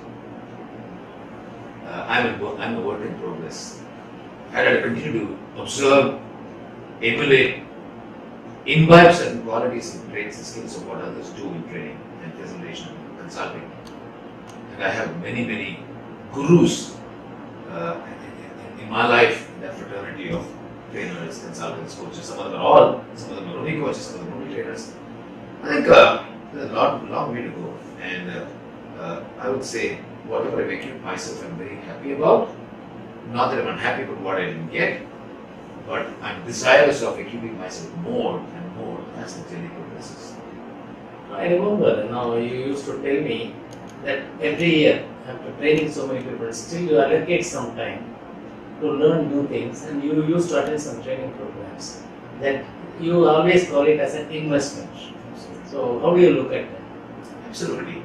The time I started my outfit, Coremind in '93, I used to go around to various institutes within India. Went back to XLRI twice with two NDPs. And so one was a learning organization, the other was on creativity. I went to Pune, TMTC, to learn about dreaming and creativity. This creative dreaming was pretty much weakness for me as a subject, an area to have a thirst to know more. So I went around to various institutes. I went around attending meditation programs, some Swamiji. I re-attended a operations program as a reviewer for second time. I attended, quite a few. Trained in a program of B.N.K. Kumar, who's now settled in Mysore in my early days. Enchanted me. I also joined an institution called ISAPS, Indian Institute of Technical Sciences, somewhere in 1992 while working, and I continued with them in learning. So I met Dr. Udayakumar, a legendary organization development guru, whom I've read about, heard about, never seen in person, but I saw him in person in Agra in 1997. I got talking to him, came closer to him. So he advised me to take some learning abroad. So I said, I don't have the resources, I'm on my own, I'm an individual. I said, remember what he said, you will for it, you will get it, something to that effect. But that had dramatic and positive effect. So within a few months, I went to UK first time and attended a program on leadership, authority and organization. Came back and told him, lovely program, great program, but I want something more hands-on, more psychoanalytic stuff, which is good for knowing conceptually, but experience in doing was not so practical in that sense. So he asked me to go to the NTL National Laboratory. So my love for learning and training got multiplied exponentially after joining NTL. I attended 14 courses with them. I did about 8 credit courses with them to complete only certification track. From 1998 to 2010, I've attended 25 programs worldwide, mostly in the US, some in Singapore, one in UK, one in Hong Kong too. That kept me going because every time I learn, I realize it pushes my boundaries. It makes me go through a awakening call, multiple calls. It also made me realize the more I'm learning, the more I'm ignorant about what I didn't know. And I had to go through a lot of unlearning. 2010 is when I went last to US for my learning. Thereafter, I acquired a lot of learning within India of experts who did training and learning in other parts of the world. And today, online has come, webinars have come, so I'm now into that spree. But 15 and 20 days, sometimes a month, between 1993 and now, I've invested for learning. Even just last week, I attended a 4-day workshop on emotional quotient facilitators certification program carried by a company called 6 Seconds based in US. And this lady, American, based in UAE, came to the training. Whatever training I went through, I'm still bubbling with enthusiasm about what I went through. So I love, because somewhere, if I put a crude metaphor, I'm a conveyor belt of being in this profession, learning, helping others learn. The more I learn, the more I get opportunities to share. The more I share, the more I learn from participants. I siphon it and recycle it back from my learning, and that learning continues. So it's an ongoing process. I would like it to continue ever. I remember in 2002, when I was in US on a special assignment, we were also there. We used to talk on weekends. I know, I you used were to share in Los Angeles, and Yeah, I was I in was in the Los northeast part of the country at Bethel and You used to ask me what is your experience. Or it was new. Yeah. I was working for a company in LA. It was nice. 2002, is it? Yes, 2002. Time and years have gone that fast. It Well, was 17, 15 years now. Today, I understand, I know that you took this coaching certificate in 2014. Can you throw some light on that? What kind of? Well, See, one of the natural learning curve that we progress as trainers and consultants is that, I mean, it's a norm, unwritten norm, but it happens. Trainers move into be facilitators and consultants, and consultants and facilitators also move into coaching arena. There are many who land into coaching directly, but this is sort of a novel route. So I took this route. There are times that I used to conduct training programs, and some of the CEOs and senior people would love to have side chats with me about the organization, about their role, about the difficulties, about the concerns and all that. I've heard about coaching, the formal coaching, but I never got certified those times. So I used to help them understand their role, the intricacies, the dynamics, and in some way I would say I was using some counseling and part training, go to one-on-one, not knowing what I was doing. But some of them shared immediately or later on, when I collaborated with the companies, that conversation worked, that talk worked.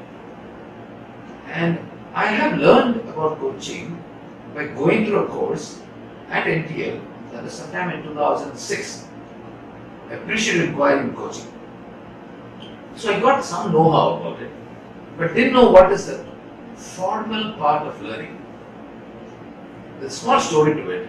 Erstwhile and one more company, GBS Finance, I think, they called me, invited me to talk about offering coaching to them. Erstwhile for their clients, GBS Finance for their own managers. Both of them rejected me, saying that I don't have a formal certification in coaching. I had enough experience, 20 odd years experience, they rejected me. That was a hit, I would say. And then I heard a few people talking about becoming coaches. There are life coaches, there are student coaches, there are teacher coaches, there are health wellness coaches. Many people talking about coaching, and it became sort of a fad.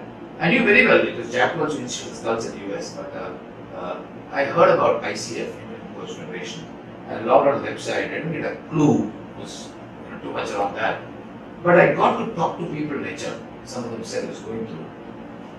I'm really glad, from the bottom of my heart, I did acknowledge my guru and mentor Rajaram, based in Bangalore, who's from Tamil Nadu, who did engineering in CEGD, and went on to work with Hindustan Unilever, and went on to work as a CEO of some company in Indonesia. He got into the spirit of understanding more about philosophy and spirituality. He moved into coaching. I didn't know when he moved to coaching. The history came when I met him. So many of my friends in HR, they talked about it. Got his number. Spoke to him sometime in 2013. He said, I'm doing a course with ICA, Indian Coach Academy, Australia. So if you want to sign up, you can sign up. It was a few lakhs, 3.5, 4 lakhs, I think. Partly goes to them, partly goes to the institute, but I had to pay to the Ashram Institute. But I talked to a few people, they all recommended him, who had gone through his courses. They said, he's one guy who mentored you very well. And anyway, I got a good opinion about him, and I joined the course in 2013. It's interesting, I was a formal last batch of his coaching. Today he doesn't conduct. He's now evolved. He's making his associates conduct through Coacharia. But I had the benefit of being the last batch. We were about 16 of us. And the course that we underwent was all about becoming PCCs, Professional Certified Coach. That status is given by Indian Coach Federation in the US. But there are a few institutes across the world who are authorized to give coach training. Rajaram was not authorized by that. Now he's authorized later on. He was authorized being an affiliate of Indian Coach Academy Australia. So I do a lot of online learning, peer coaching on the phone, on the Skype, along with the peers in the class.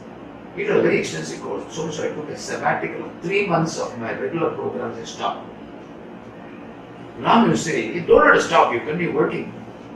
I said, see, I don't have the liberty of while working, I have people to work, I can delegate, I'm on my own. If I need to get the certificate, it's my aspiration, I have to plunge myself. I took 3 months off my work, it's one of those assignments.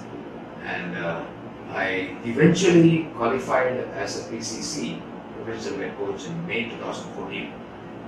And then on, it's a tag. I can put in the visiting card, I can put in my email, wherever. But beyond the tag, I would say tremendous unlearning happened. Thanks to Ram, thanks to my cohort, as we call it, the batchmates. And today, it's a very humbling experience. Now I'm going through the last 4 weeks today, I logged on the last set and sent to US to an institute. I attended 23 one-hour webinars and got my takeaways and synopsis. Each takeaway and synopsis takes to document about 2 hours. Learning in the webinar is 1 hour. I put a lot of effort with it. A lot of unlearning comes.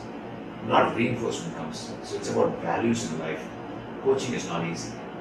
Coaching is not difficult either. Coaching is difficult for people who have a negative mindset. But to me, to these thinkers, I didn't have a mindset. Coaching is not easy because coaching is a constant learning of oneself to help others.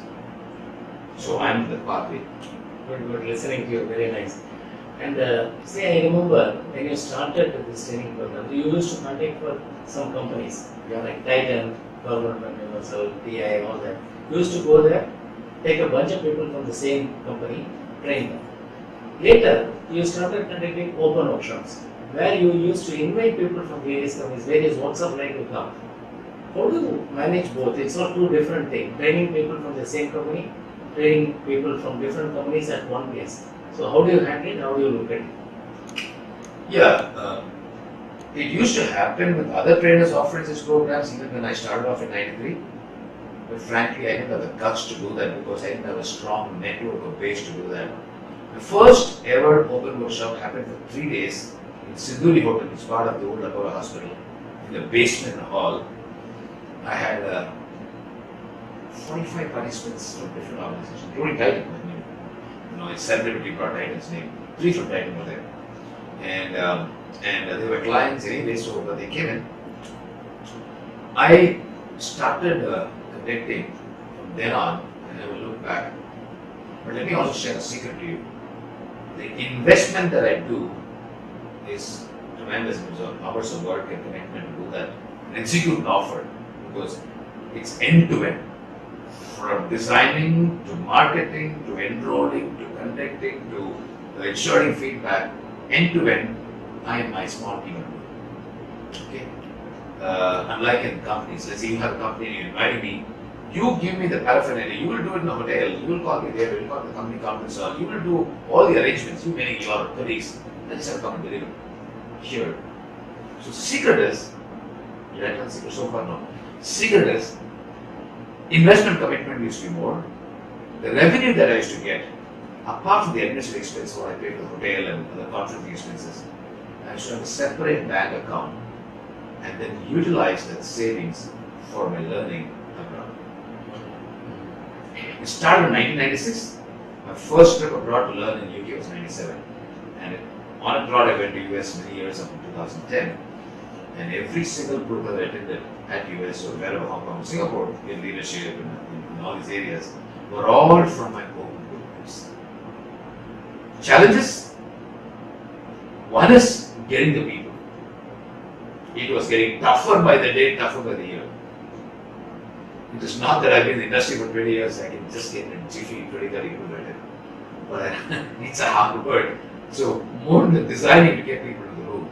And even if I, let's say, conduct the program once and it's a hit, to again connect and again repeat, to get more participants from different companies, same company, also it's not easy. But the fortune that helped me is the universal force of the participants referring participants. Some of the participants, like you, Rajaram was interviewing me a little earlier, they have come on their own multiple number of times. That used to engage me quite a lot internally. The spirit of learning to come back to me to learn, which means they regard what I give as something very valuable. I would say it worked both ways positive. One is they come back to learn, and they in turn referring people, they in turn becoming my ambassadors in that sense. When I say ambassadors, nothing commercial motive, pure love and affection. They learn, they share it. They come back, I get benefited by them being there, luxury of somebody known. And the corporates were differing. Some of them continuously sending nominations. Some of them have stuckness in budget. Somebody closed down a company. Somebody says, I don't want to send people training now. But somebody goes and gives a bad report to the company saying that training was no good. All happened. But between in-house and the open workshops, the challenge is mightier, and I rise to the challenge when I do the open workshops. It requires 6 months of planning before I set foot to plan and organize and fix a hotel, and then do it. Which means, latter part, 2 weeks before every program that Chennai, Bangalore, Hyderabad that I should do, I wouldn't take assignments. That was another big call that I would make. Despite a few invitations coming in. My calendar is not always blocked, it can never be in my sort of life. But to block, sometimes the irony is that they ask days when you're blocked. They don't ask days when you're free. So, but open shops are giving me an extra terrestrial benefit, I would say. The participants, thanks to WhatsApp, they brought in, including Rajaram, who was responsible for starting WhatsApp and starting get-togethers or small get-togethers along you and a few others. They became, I would say, I can't connect with everybody every day in WhatsApp and otherwise. They became so close to me, and I know very well there is a wonderful constituency that I can rely upon, asking them help, whether it is about helping me with the book or helping me with the program, helping with the reference candidates. Not all will respond, but 5-10 will respond to bringing those people.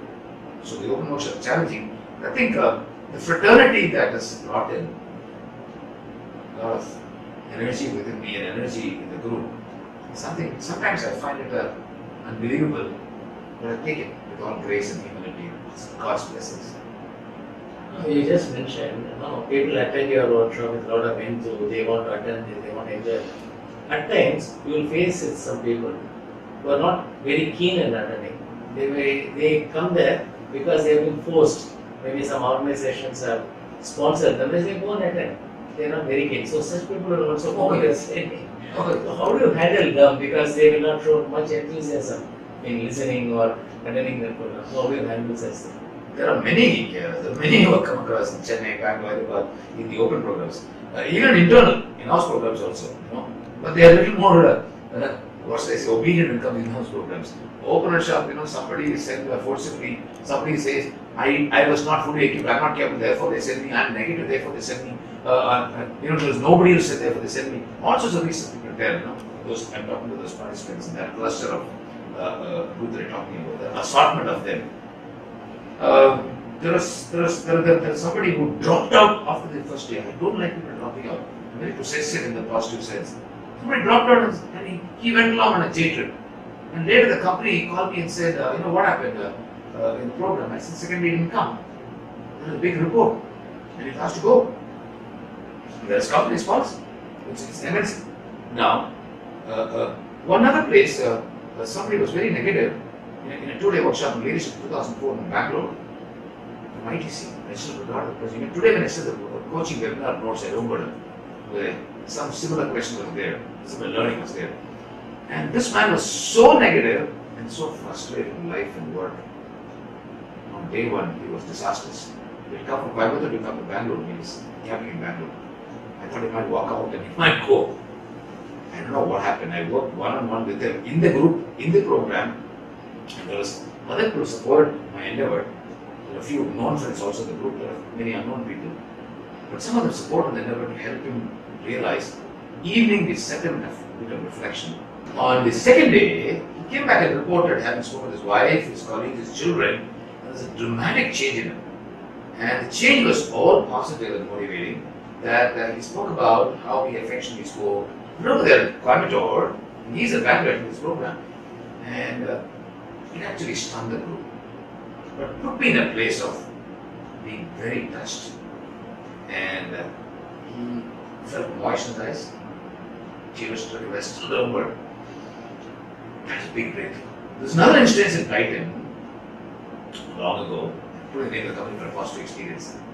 Somebody, the group was very, very indifferent. They want to have Maja learning and destination program, not fully keen in. And whenever they get into, they would talk about things not happening well in the company. And I kept telling them it's up to you, it's your opportunity, you want to learn, not learn, and it's your ownership, forget about company, you can always do the company later, talk to yourself, look at the change for yourself, take this learning for yourself at the personal level. And I remember in the second module, one of them gave a Mark Antony speech. He's now the head of L&D. He was one of the production or one of the non-HR functions. He gave a Mark Antony speech because we're all sitting down on the floor, it's not in chairs. So remember, his name is Sri Subramanian. He said, guys, whatever it is we're talking about is for ourselves. We need to benefit. We have a career. We have a life. Let's get benefit. I was stunned listening to him, astounded. Where did he get the energy from? He was a very quiet participant. He was not getting into the talk otherwise. He actually channelized energy for me, for the group. Thereafter it was, cakewalk for me, I would say. And when he spoke to me 2 weeks ago, he asked me, "Do you remember me?" I said, "How can I forget? Sri Udayakumar, I can never forget." I have many stories of that nature. But let me tell you, it looks very simple.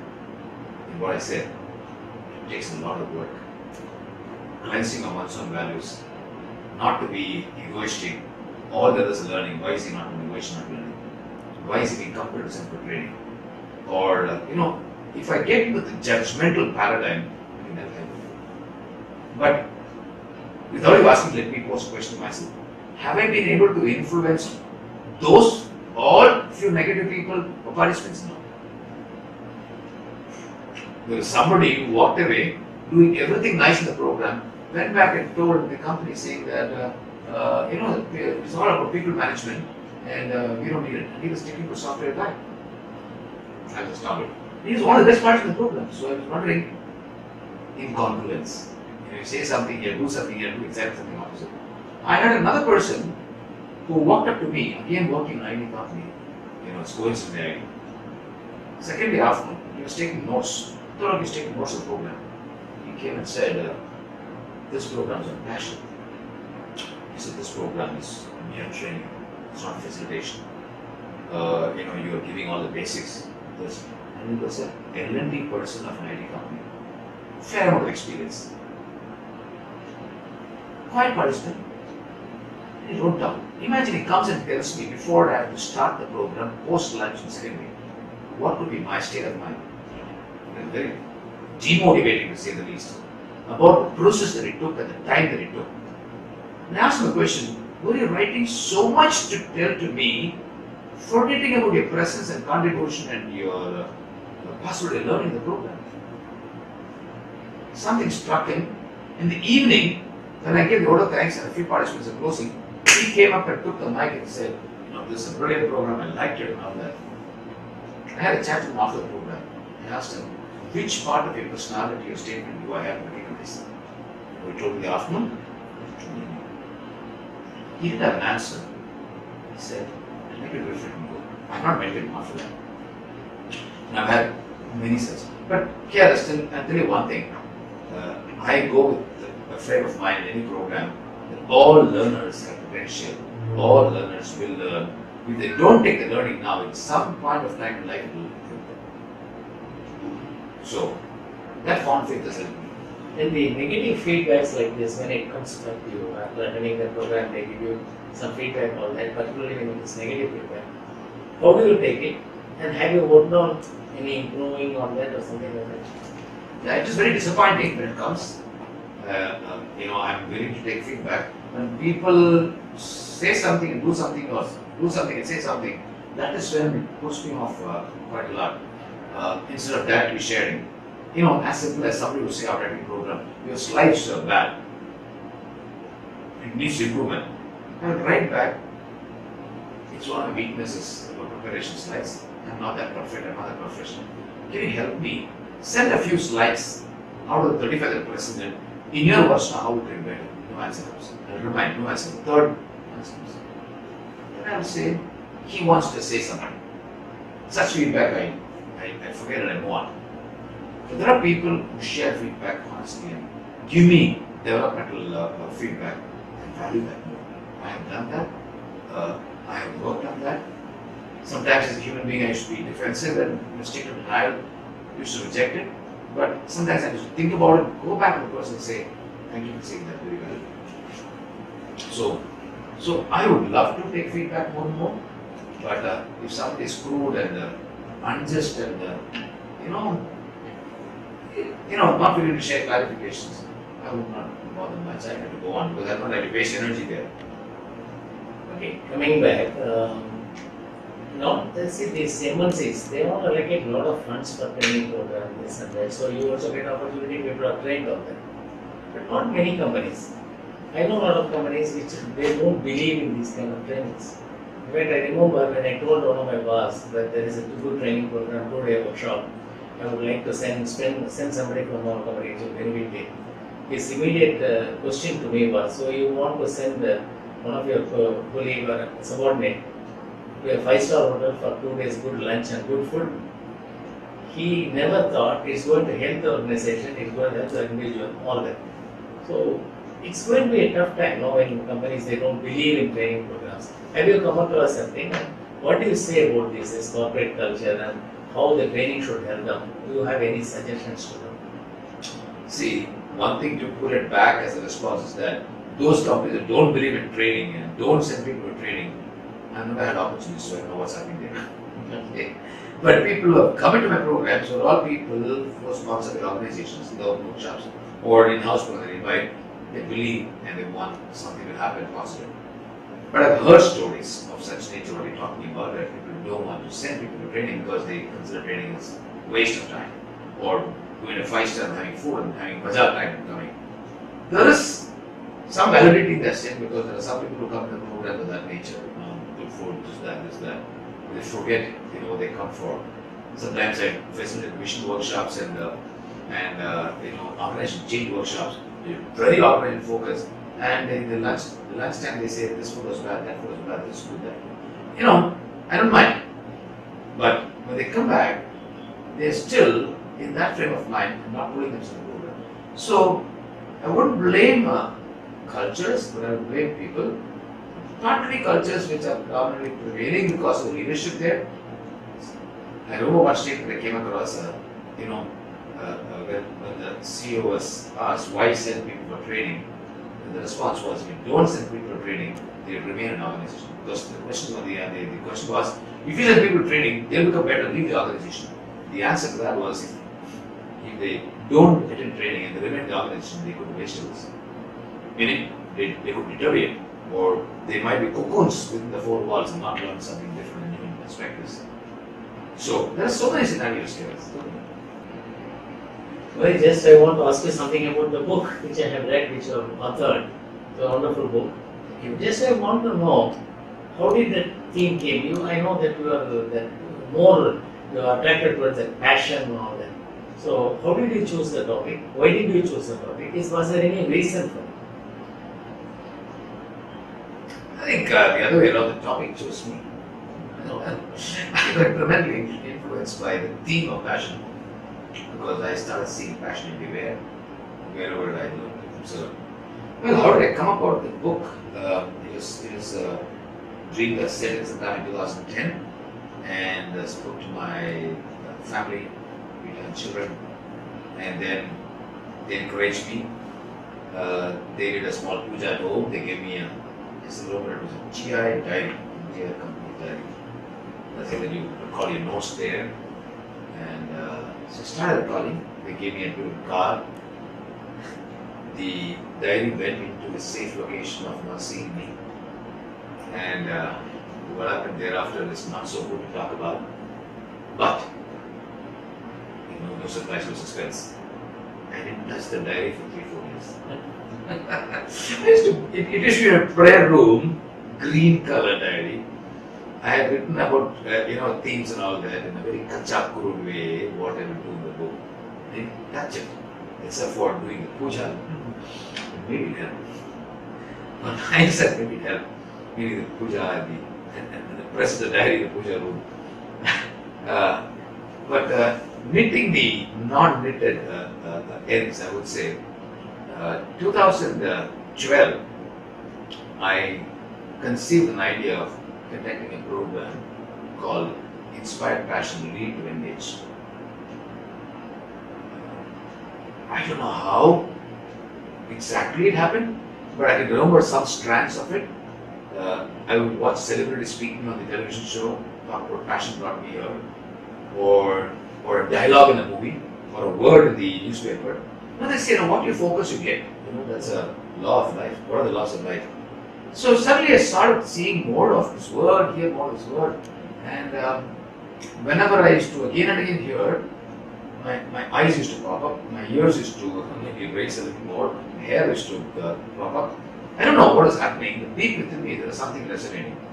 And in the gyms and the walk time in the mornings, that's when all this, believe me, some inspirations come.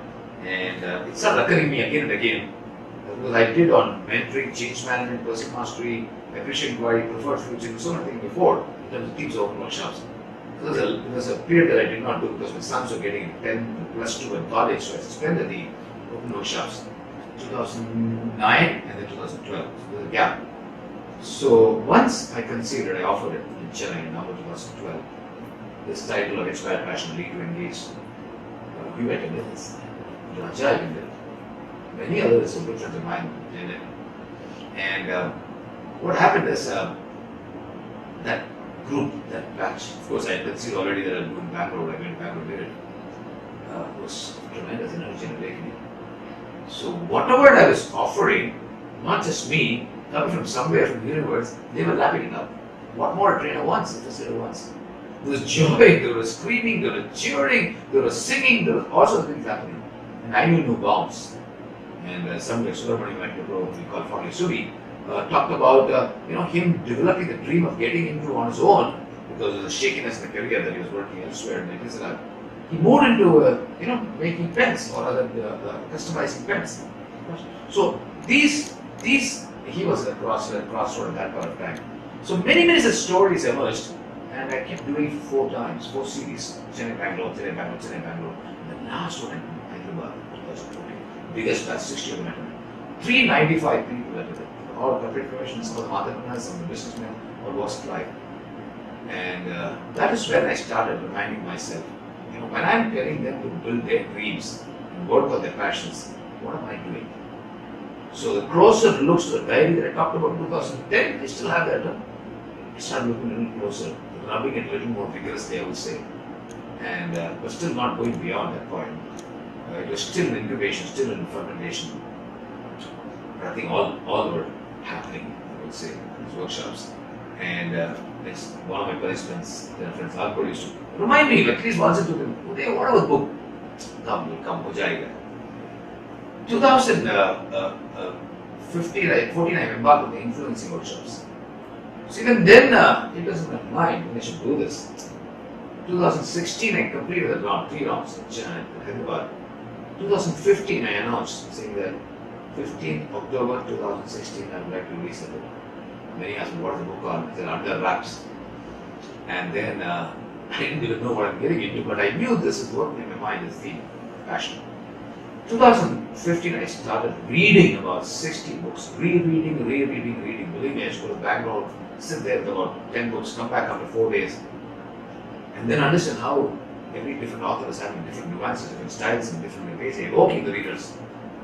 And some strings fell into place. 2016, I completed the influencer workshop, and I started writing only then, the real sincere, serious manner. It took about 16 days of sabbatical away from Chennai, away from home, in spells, and it all fell into place. I did a mind mapping of what the themes could be. Rejected many, included many. Some rejected, I didn't want to reject because too many themes. But I came with 33 themes into 3 clusters, self-control 18 themes, 6 themes of interpersonal, 9 themes of leadership, and I integrated all that with the overarching theme of passion. So every single theme, whether it is self-esteem, resilience, learning, reading, employee engagement, culture, change management, what have you in the book, I integrated that with overarching passion. Today, I feel very fulfilled. The mission of impacting thousands are still there. The book is touching about 1,200, 1,300 mark now. But I know very well it's not an easy book to read. It takes time. It is not an easy book to sell. It takes time. It is not an easy book to assimilate. It takes time. But let the time be on my side and their side, the potential readers. Someday it's going to take into larger horizons. So I need that prospects of what can happen. But every month, somebody other picks up amazing reports, my published question list. Even 5, even 1 a day, 1 was sold. 1 a day, I get a kick out of that. I watch Amazon review every day. The 52 reviews goes in Amazon Garden, cost reviews, including you, including Rajaram. Many other people from many unknown people are putting reviews there. And trueandamazing.com, somebody in US talking participant and friends in US. What keeps me going is passion is never ending. I wrote in the Facebook 2 days ago, it's not a one-time spectacle. Passion is an ongoing process. So let it go. Let it go wherever it needs to. I will give the push. Let the universe give the rest of the push. God's grace. Well wishes. So the 33 number, how did it happen? Was it any numerology? The particular. Frankly, yes. 6 is my lucky number. And told by my participant in a mentoring program at Bombay and BPCL, Bharat Petroleum. He said 3, 6 and 9. So I picked up the second one. So if you look at it, 33, 3, 3, 6. 18 chapters, and self-control divided by 3, divided by 3, 6. 6 chapters per person, 6. 9, a little different navigation, but yeah, there are a few people picked it up in the trivias also, which Maddie used to circulate in the 6, and Rajaram, Supin, you and everybody caught on to the 6. So there is some fascination about 6. Even now when I talk about learning data, they put 6 and 12 or whatever. I don't know. Most of me are not, but I think everybody's got an obsession beyond passion. It's boosting obsession. So. No, when you told all these things, it looked it's very easy. Take sabbatical, go to Bangalore, sit in a room, start writing and write. I'm sure it is not as easy as that. So what are the obstacles or you had to face some challenges when the books being written? Something you would have thought you would not have completed or something that went wrong? Something you can share? Yeah, there are many. See, there are 14 models in the book. There are 3 themes, there are 3 chapters. There are only 14 chapters of models. Out of that, I think 4 or 5 9 chapters of the leadership is called models, change management and all that. Now, the models took a very long time. And I was very particular. I would not like to leave on a model of any other author whom I come across. I'd like to create models out of my own creativity, out of my own experiences. And to connect the model to experiences and then making the theme is already set, coaching, mentoring, change management. Put it in the theme, integrate it, and develop the theme, develop the sub-themes. There's a big chunk of the models. Some models, I've scrapped at least about 2 notepads of models. There was one day, Rita knows it, I shared with you all. One day, I went to Bangalore, I want to work on models, nothing came. Virtually nothing came. I complained to myself, waste of a day. Actually, I told Rita, she said, it's all in the game, it's okay. Even if you don't do more than 4 days, you say that's okay. But the next day you would not believe, I compensated not a little bit, wee bit, 4 or 5 models emerged. And by the way, I had about 19, 20 models. 15 was ready at the time of the book. But 15 also chucked it, it didn't come well. I didn't want to just for the sake of it. I wanted to be convincing to be. And in my outlook, convincing the readers. So the readers, and of course the leaders, the others are readers. So there are 14 of them. And the other time that I got stuck was, I would do a mind map. Let's say I take learning or observing or resilience or self-esteem as a theme. Mind map is putting sub-themes. It looked crazy. Sometimes 54 sub-themes would come. 54 in a chapter means 54 sub-themes will get to 15 pages. And already I'm getting a feedback, my book is very voluminous. And I say, yeah, it is voluminous. You want to take it and read it in sub-theme. It's not like a novel. But there are people who have completed the book in flights and travels. Can you believe the greatest joy I think I shared with somebody recently? One neighbor of mine, a 70-year-old banker, retired bank professional, and a Gazette officer was about 50. He never read a book in life of this nature. They have read the whole book. They are in the process of rereading. I met the neighbor, he's in Bombay, he's done. He's got a flat near my house. Murugappa படிக்க போறோம். என்ன படிச்சீங்க? Review போடணும்ல. கண்டிப்பா நான் review போடாம மறுபடியும் படிச்சிட்டேன். I was astounded. They would have other things like grandchildren watching TV, going for a walk in the morning, have some good rest in schools. He's reading second time. But a few others have read a few times, not the whole book. They say each time they read, even a theme, like picking it like a Bible, stick it up. I'm not saying it's equal to Bible, they're saying it's a metaphorical sense. Pick up one theme, they say it's giving more reflection. And I can value that because I've read Stephen Covey's 7 Habits book 40 odd times. And every time I've read it, I have different, more expanded perspectives. I swear by the book and many of the books. Incoming, I've read about 4 or 5 times. Now, if somebody is reading my book more times, without even telling me, I know it will happen. I know the ripples in the world will be not just concentrate, but very wide. For information, when I started reading your book, it was a Saturday evening. With little breaks, I could finish it by Sunday. Wow! Yeah. Wow! Was it after the book launch? Yes, after the book The launch. next day of the book launch? Yeah, within 2 days or 3 days. I just It was a Saturday, yeah. It was next day. Yes. My event of book launch Saturday. Yes, Sunday. Yes, Next Sunday? Yeah. Saturday night I started. Yes, I I came. will write this in the next book of mine. Okay, when you say next book, my next question is, when is your next book? You've got me in the wrong foot. Yeah, what is the theme? What will be about? Well, the last question I wouldn't answer because I don't know myself. Okay, but the next book is I'm planning. They always say when the author gets hungry, he writes a book, the final hunger. But he gets hungrier after the first book is written.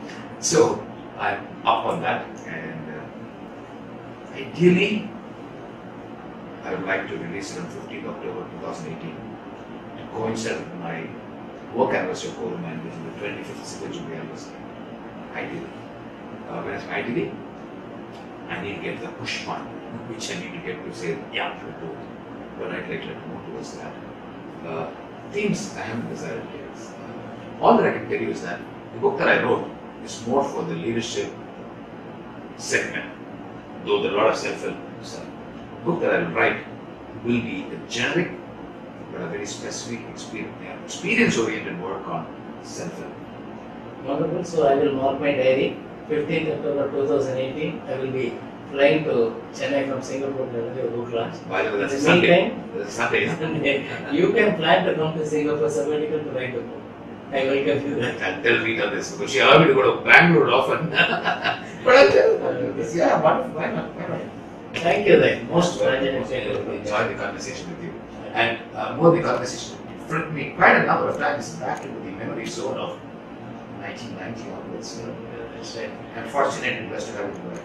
Thank you. Equally, I also feel that I'm really blessed that we both are together and we had a long this one, and it's going to continue. Although I may not be in Chennai, but still. Thank you. All the very best in your relocation. Uday, Yes, Raja. you seem abundantly bestowed with seamless energy and enthusiasm.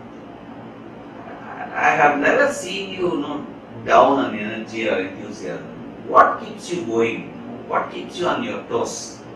You know me since 2004, and this secret you're not aware. Yeah, I want my audience to know that in detail. So the secret you're not aware, you don't know what I'm going to say. Oh, is it? The battery. The battery there.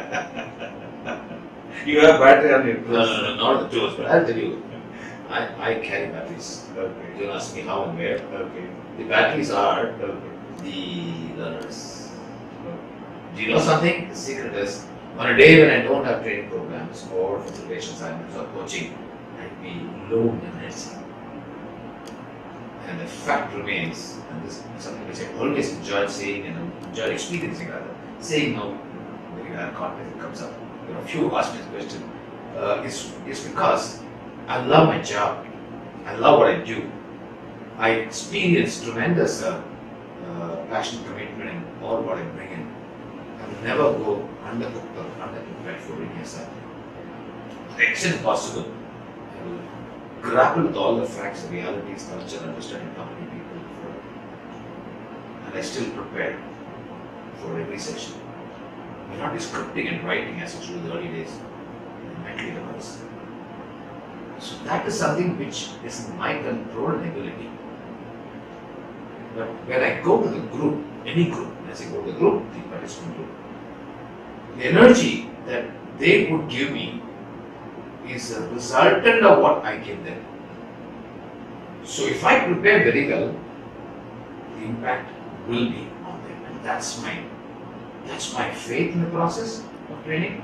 And when it happens, the joy, the gleam, the glint, the charmingness or whatever comes up, the jokes, the seriousness, the intensity, it all gets manifested with the group that I work with. And that rubs off on me. As it rubs off on me, it gives me energy. You bump into me as an unknown person at the railway station or the airport. You see one of the quiet corners, and if you come and ask me directions to go to the restaurant, I'll say, go left and take the right. That's it. Beyond that, I wouldn't converse. You wouldn't experience my energy. But in the role, I'm bringing that energy because I know it doesn't belong to me. It is generative energy which happens in the process with the learners. And that's a battle for me. Though I'm not saying that they're inanimate objects. I value every learner, they're human beings. I'm saying, back to the limited context, saying that the energy is all about me. And when I see brightness, As a person, management consultant, facilitator, leadership coach, how do you handle fear, ego, and jealous? Particularly ego, when you deal with the senior management people signing contracts, or deal with I was listening to KR's conversation with you about participants who are not in right side of attending learning sessions. In such cases about ego and in general fear and jealous. So how do you handle? I can understand ego, jealousy, fear of participants. Fear about anything as a person. As a person and as a trainer. Fear within me when I handle these sort of contingencies. Okay, Raja, I have come across many, if not all, definitely not all, many here and there, even in the recent years, learners who were jealous about somebody else in the learning group, jealous about somebody who's not in the learning group of somebody in the organization, somebody who's cynical about somebody else in the group. They don't bring it in the group, they talk outside. They talk about the organization, the role holders, seen especially in the program cynically. There are people who come into the program, some of them, very, very small percentage, but I recognize them. In some way I observe them. They are almost like leg on leg types. What do I learn? What do I teach me? What's their learn? The very stance, the very body language, the posture. And I had a few of them.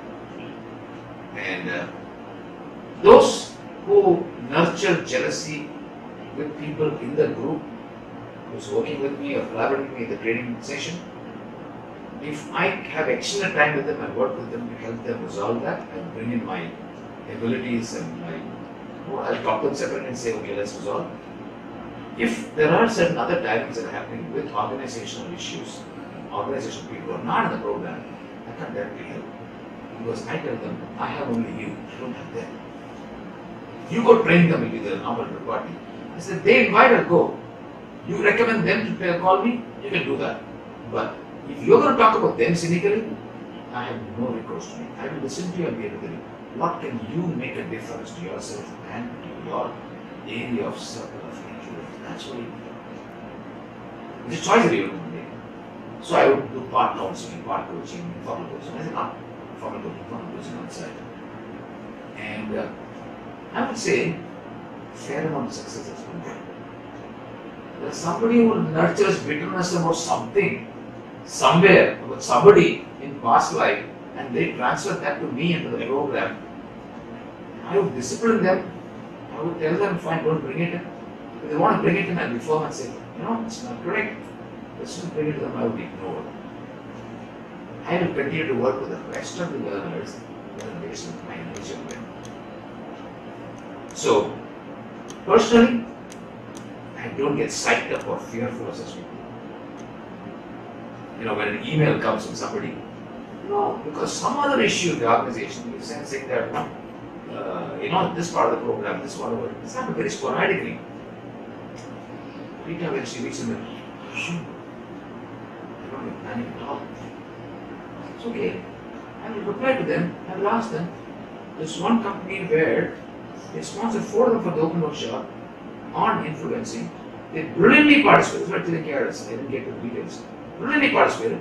2 of them went and told the program is all bad, not worth it. 2 of them did not say. And that HR person sends a one-line cryptic mail. This program is only a personality program, not a leadership, not an influence. I wrote appreciative points for all the 4 people. I had made my mental observations. Thank God the mail came in a week time, a few days time on the program. Mental observation, all these 4 people, I said, these are positive, so change. And there are 2-3 people who spoke about the program when they received a book, seeing that it made me shift from technical to people manager. And I thought of, I wrote that feedback of mine went over 3-4 pages. And I said, I'd like to have a telecon with you, HR representative, and the phone, all the person who shared with you, come along, talk about it. No reply to me, no telecon. There were telecon, no reply. I said, 2-3 reminders, no. 1 year later, when I went to campus nominations, another person, the same company, they said they don't have time. So they only have time to say something even about the program, which they didn't understand why they were saying. And you as a HR person, you have to hire her. The dilemma of the thing is, if I speak formally and assertively, I may not get further nominations. To me, the value is more important. I told them, can we have a chat about it tomorrow? I'm here in Hyderabad for a week. She said, oh, you are a friend. Whatever. Unconditional. I would like to invest energy with people who learn, love to learn, continue to learn, with all the flaws and the defects and the inadequate. I am not perfect. Man is not perfect. In the imperfect world, we are trying to become more and more perfect. If somebody is in the journey and love to do, collaborate, enjoy, and carry and travel along, go along with that person in our ability. Somebody is jealous of me or company can't look at me. If I understand the company world, I'll work on myself different and the person. Very recently, somebody had such issues, and I broke through that impasse by picking the phone and talking to the person. I said, let's talk. He said, yeah, let's talk. Talk. 3 months have passed. So I'll take that effort, honestly. But if somebody wants to put, I just do this on me, it's their problem. I can't be having that soul in my head. Just for instance, come over, then we talk. I said, I'm still a human being, I may not accept all what you say. I might reject, I might be offended. That's okay. You know, when tough times, what's that? Tough times never last, tough people do. These are tough times in the lovely journey of training and visibility. Your dream of a world with all positives and happy sharings and peace. Out of that thought, you dropped a word during a PDC session, and suddenly some beautiful thing has cropped up, and now it's going up. Happy times. So, can you please throw some light on happy times? See, in one of the PDC modules, don't know which one number, you were also there, Kiara was there, others were there. I shared a dream, and I remember speaking about 2 of my major clients, that one not now, is another one, and digital media.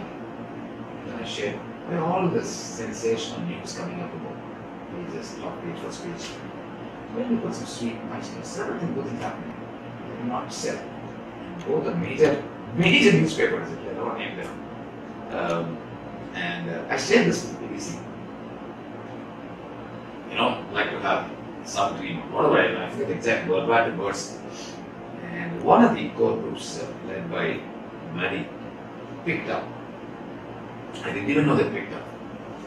I went to attend the core group meeting in Maddie's house. There were 5 of them in that group. Dinner was over, sharing was over, dinner was over. And they shared me, and even knows newsletter, they said, happy times, go through this. So, still the story goes around with Maddie and Puppy and a few others in the group. They didn't even react with excitement. I never knew what does it mean. What is it going to be, I never knew. They said this. Is it good? Normal way I appreciated them and all that. But they expected me to jump out of joy and whatever. It didn't happen. Maybe I was Dhoni like at that time. I don't know. But I didn't understand the magnitude of that possibility of becoming. And then Maddie called up and said it's going to be a monthly feature. I wondered. Because I've been an editor in RANE. We started carburetor, Red Indian was editor products also. Because being in personal HR, you become a default editorial company member. To get matter, it's a big issue. It's a monthly. I said, no money, make it quarterly. But he was having so much confidence. He said, I just need your background support. That's it. That will be there, players, background support anytime. But I can't be sitting and editing and doing all that. No, that we'll take care. Wow. And he said, I want that article. And he gave the name YouTube. He originally wrote it together. Since then, I've written 29 editions have come, 20 articles. So the first one in America. Every time I write, before I launched the book, I had nearly about 15 themes on different themes. It was a stepping stone. These milestones were all gathering momentum for the book. I'm not giving up, even though the book was written, I'm writing it every month to do this job. Because it's an outlet. I remember one poster which had a cat. A guy having a music instrument, clarinet or whatever, a cat sitting there, lone cat or kitten. It doesn't matter how much the size of the audience is. What matters is the quality and beautiful.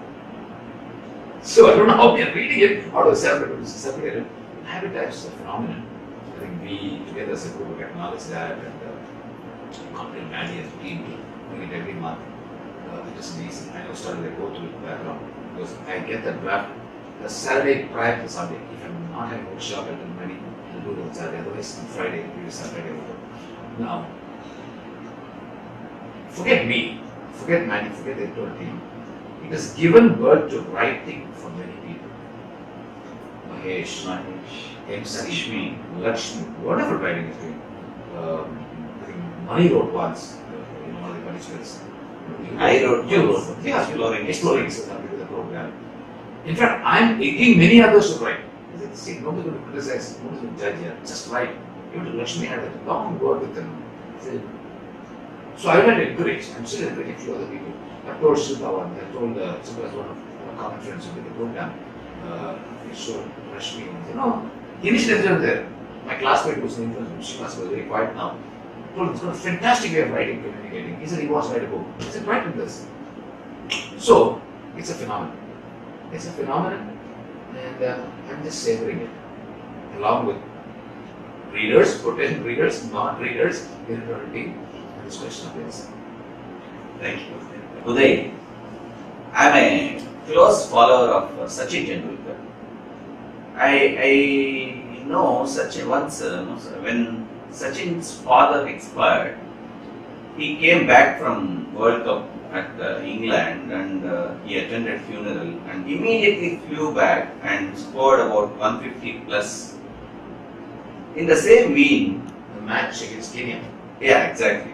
He skipped the Zimbabwe match and he played the Kenya match and scored 157 to be exact. In the same vein, actually, I know your mother-in-law expired on 16th March 2017 and 19th March 2017 you had your PDC session going at Severi Inn and you came back from Kerala and you managed yourself and you offered that session which you could have postponed easily. You had that one reserved date, but still you carried it. Like drawing parallels to Sachin's act and yours, and we are all amazed and inspired by that. So, what's your take on that? See, the only commonality is I'm also inspired by Sachin. Okay. I can't compare with Sachin. It's a very different ball game in the cricket field. Representing 1 billion plus. And I don't have that, sort of following. But I get what you're saying. I remember the World Cup too. I remember the emotion that I went through along with family when my mother passed away. It was so terrible because she was a great role model influence for all of us. And she used to confide a lot in me. And I used to admire her for her HR qualities, though she had not done the graduation for me. She used to be brilliant. She collapsed while taking baths in the evening on 16th March, she passed away. We and I rushed along with the children that night in Palakkad where it happened. The funeral took place next day on 17th afternoon. 18th there were some immediate ceremonies being done. 8 in the evening I came back. It was a Saturday. A lot of heaviness in me. There were a few conversations in the WhatsApp group which we have. They come back and do the program on Sunday. One or two. Most of them condoled, passed condolence and kept it, expecting me to say I will not come or whatever. But I talked to Rita and I talked to my father. He said, go ahead. He will come back anyway next week for the other 7 days. Many things were there and were postponed. The postponement of that meant commitment to the group. They come in the Sundays and postponed it. There was not a lag effect. Ending of the program will get into Communist Day, a few other elements of holidays and all that there. So I don't get. So I seriously thought about it and then came back. That night, being away from that place, I was alone. Of course, my mom was down. I couldn't sleep. All these thoughts coming back. But I had reasonable good sleep. And next day morning, I was up. Early morning. Be there at 7:30, 7:45 in the venue. When he came and asked me what happened and to share, then I said to a point, I will tell everybody together when we start the program. But the spirits in me is that I start the program in the same normal style that I would do with the morning shout and my initial intros. All that went by. I would only say two things.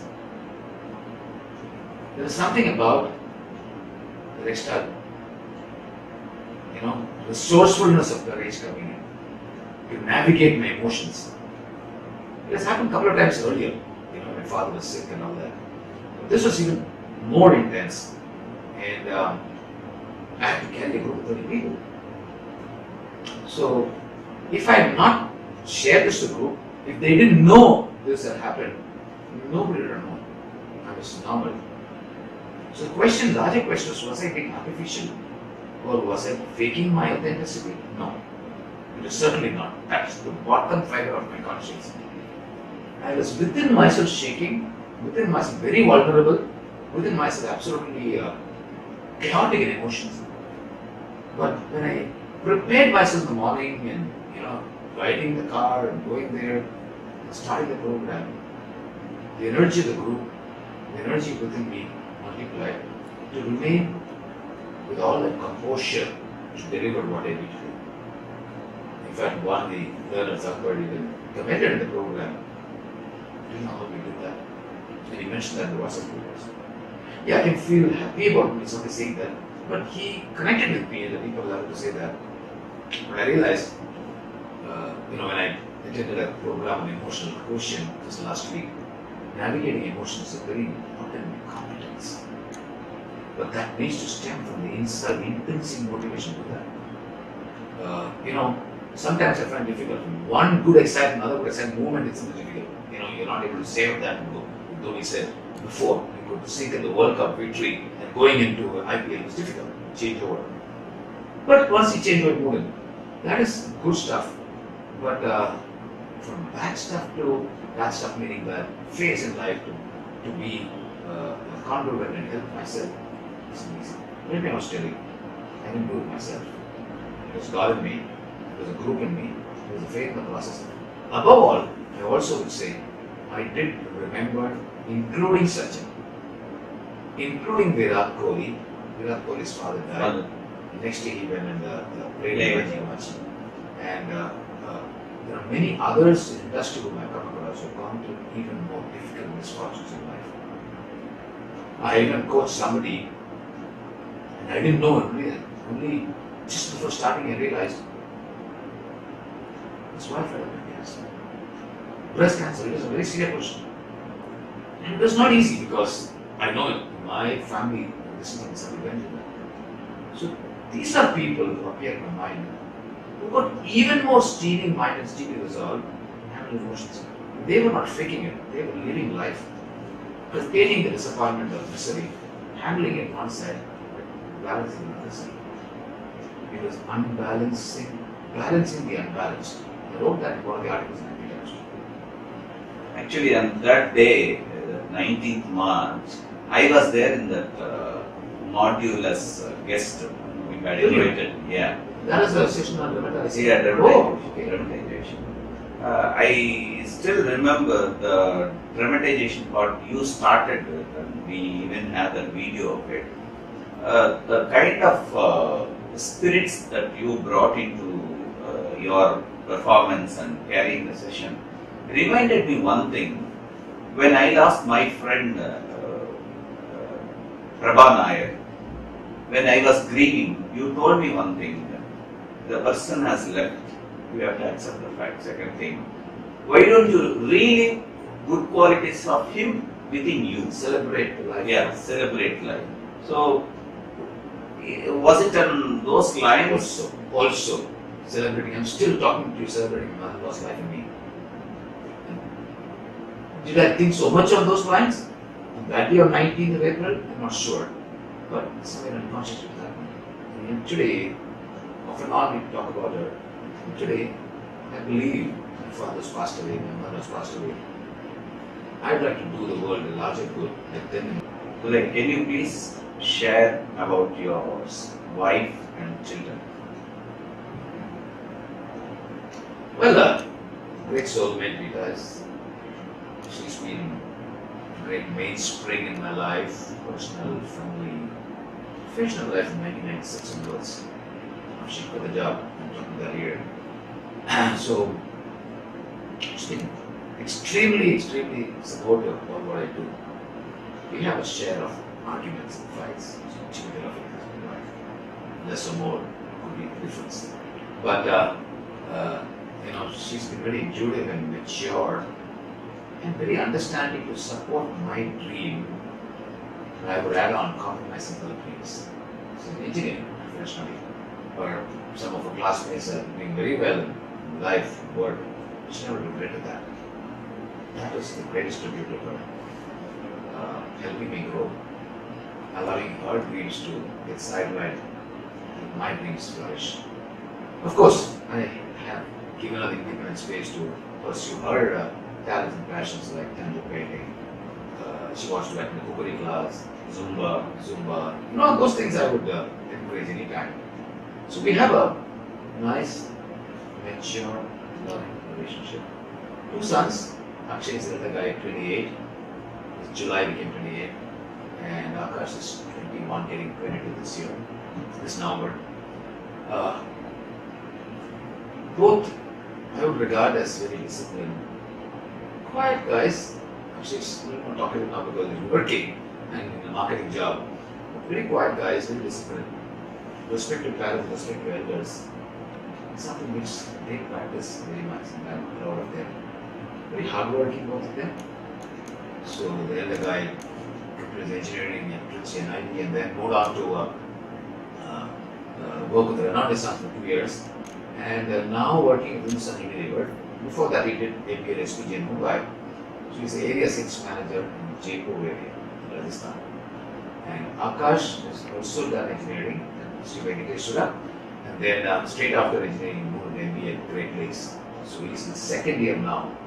So we'll get into employment in the coming academic year, which means this academic year, end of the academic year. So both are doing well, and I'm happy that they're studying, and I love studies. And I have honored studies. Anybody, not just my children, I go out of the way to help people who want to study more. And they always would appreciate. So such really just makes that pride and flavor of my life. 34 years of experience, 28,000 participants, and huge training that you have offered, training, individual growth, professional growth. Now 2 sons, one is working, another is doing MBA at Great Lakes. So very soon he will be on his own feet. And where is your life heading? What is your retirement plan? And what is your succession plan? They say people, professionals like doctors and lawyers don't retire. And I still remember one guy was working in Coremind and basically a law graduate. He would say, வேலை பிடிக்கிறேன்னா ஒரு நாளைக்கு கோட்டை போட்டு கோட்டை போடுவேன். அந்த மாதிரி being consultant coach, there is no formal retirement. So long as invitations are there, I would continue to honor the invitations. I may be physically reducing my activity in a few years from now. Can't travel the way I used to travel. Like crazy, back-to-back programs, heydays, whatever. So I would taper down, but I have a home office. Anybody comes to visit there, fix a time, fixed time.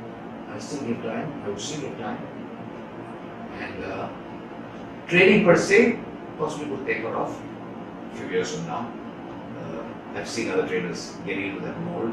But coaching and consulting anytime, especially coaching, one-on-one coaching, my heart is open, my door is open. Come over, fix a time. If you need me, I'll be around.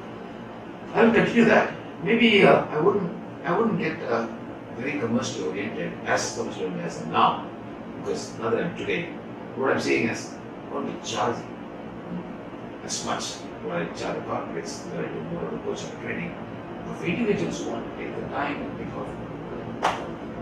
Uday, given an opportunity, which parts of your life you would like to undo, redo? Well, in life there is no replay, except memories. No, I said that with a class I asked you, given an opportunity. Given an opportunity, I would have probably invested more time to learn, but for some constraint and problem between. Redo, what would that mean? I'm not able to connect the No, context. which you want to repeat, certain particular aspect of life or a situation, which you want to do it again, like you want to relive the childhood or you want to relive the teenage part. Yeah, I'd love to redo that sense, relive schooling from 6th to 11th and college. XLRI too. That part of the phase. Very exciting, each one different but gradiently becoming more intense. I'd love to redo a celebration like the 20K which I had. 20K is 20,000 people trained. March 2009. 20th March. 20th March 20K. So events like that I would like to redo, go back anytime memory. See, the other way of saying that is whenever I go through some low phases, trouble, health, somebody's concerning in the family and all that, mama's death and all that. There are times that I would re-energize myself to look at something very positive that happened. Look at this, imagine, go back. So that part of redo, I'd like to continue doing. Because it's about recycling happiness and recycling energy, recycling life itself. If I can be recycled.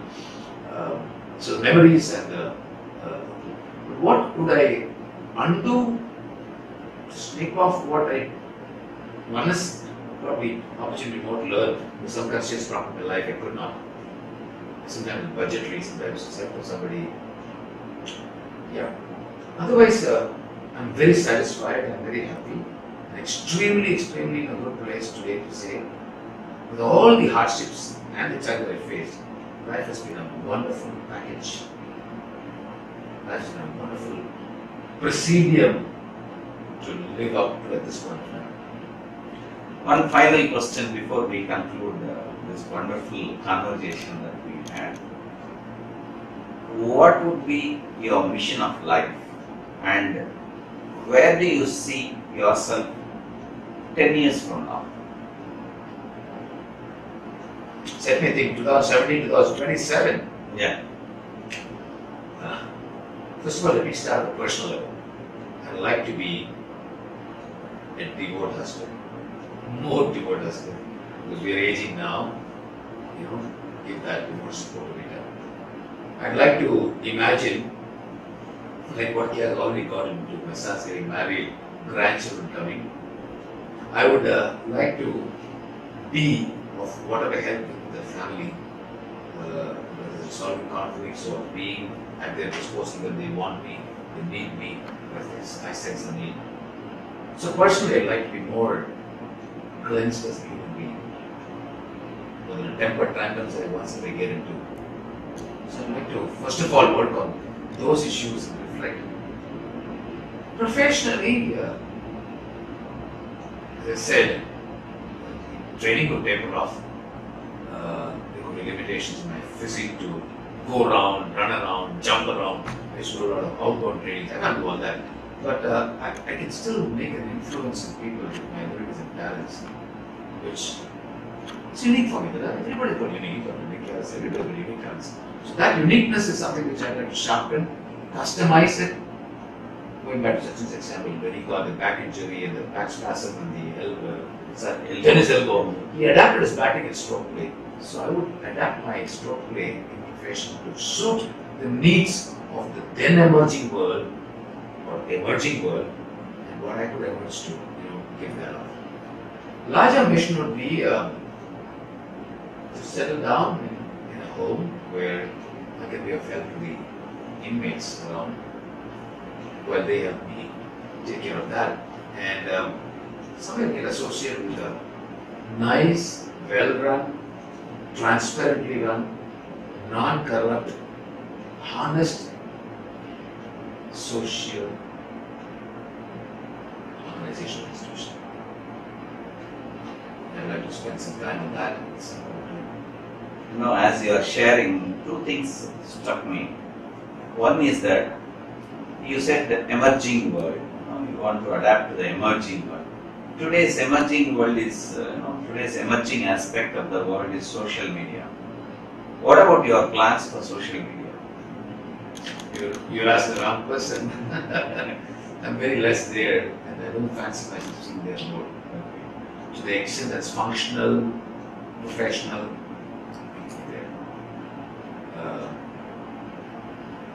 I'm not very carried away by the happenings and the non-happenings on the way the social media is evolving. There's some good stuff happening, but a lot of hell stuff happening. A lot of misunderstanding happening, marriage dissolutions happening, murders happening, stalking happening. Why should social media be an outlet for all this? So, is there any way? I don't know. I'm not a great creative thought thinker where social media can cap all those tendencies and still be available for people to relate, connect, network for real purposeful connections and relationships. Particularly, having traveled so far, having gained so much hands-on experience, why don't you explore, sharing your experiences and the concepts and the book you have written on YouTube? I have ideas, but it's taken more time than what I expected. Not because I don't want to do that. I want to do that in June. We're in July, August now. Sorry. It's not because the pull is not within me, but other important priorities are bogging me down, but I'm investing time in that. So, I don't want to start something which I can't sustain. Nor would I like to do something which is very inconsistent. Nor would I do something which is very, inferior quality for the larger world. So if I do it, I'd like to do it. A lot of your own stamp. Yeah, resolution, determination, consistency, quality. So the dream is there. So I'd like to follow you. You've been doing it ahead of me much more. Frankly, I've been saying that I'm in the queue, so I'm in the queue. So I would like to. So let's see how it pans out. And taking cue from what you said earlier, you wanted to be a devoted husband and then devoted father and taking care of more. Taking care of future grandchildren. And there you have included one word, family, overall available to the family. Does that word family include the heart parlor? Interesting.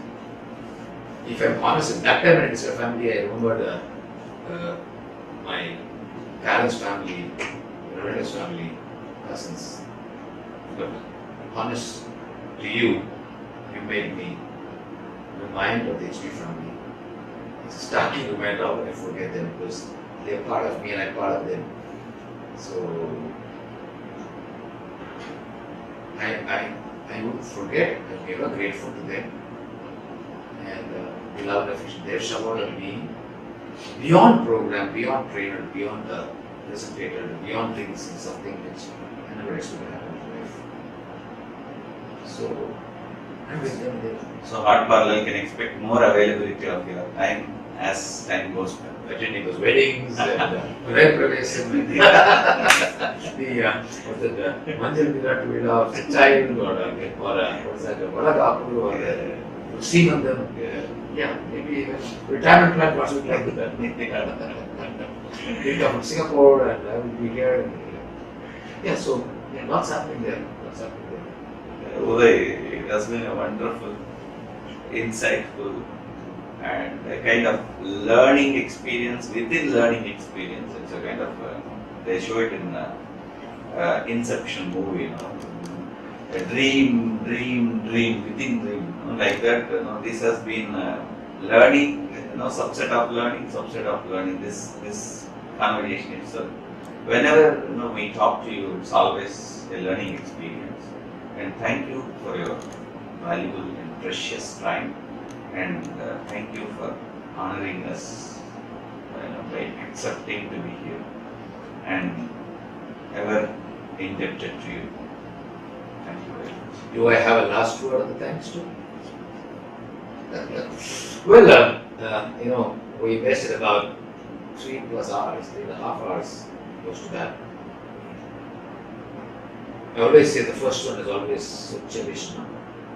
First day in school, the first day in college, the first day in marriage life, the first day in employment, the first day when you change employment, the first day when you take up a new commitment. There's always growth. This is the first ever in-depth experience of me being interviewed by Raja, you and Keras, two of my very best close friends. Such an in-depth interview, formally called interview, but more than a reflection chat or a very emotive chat, has never happened in my life so far.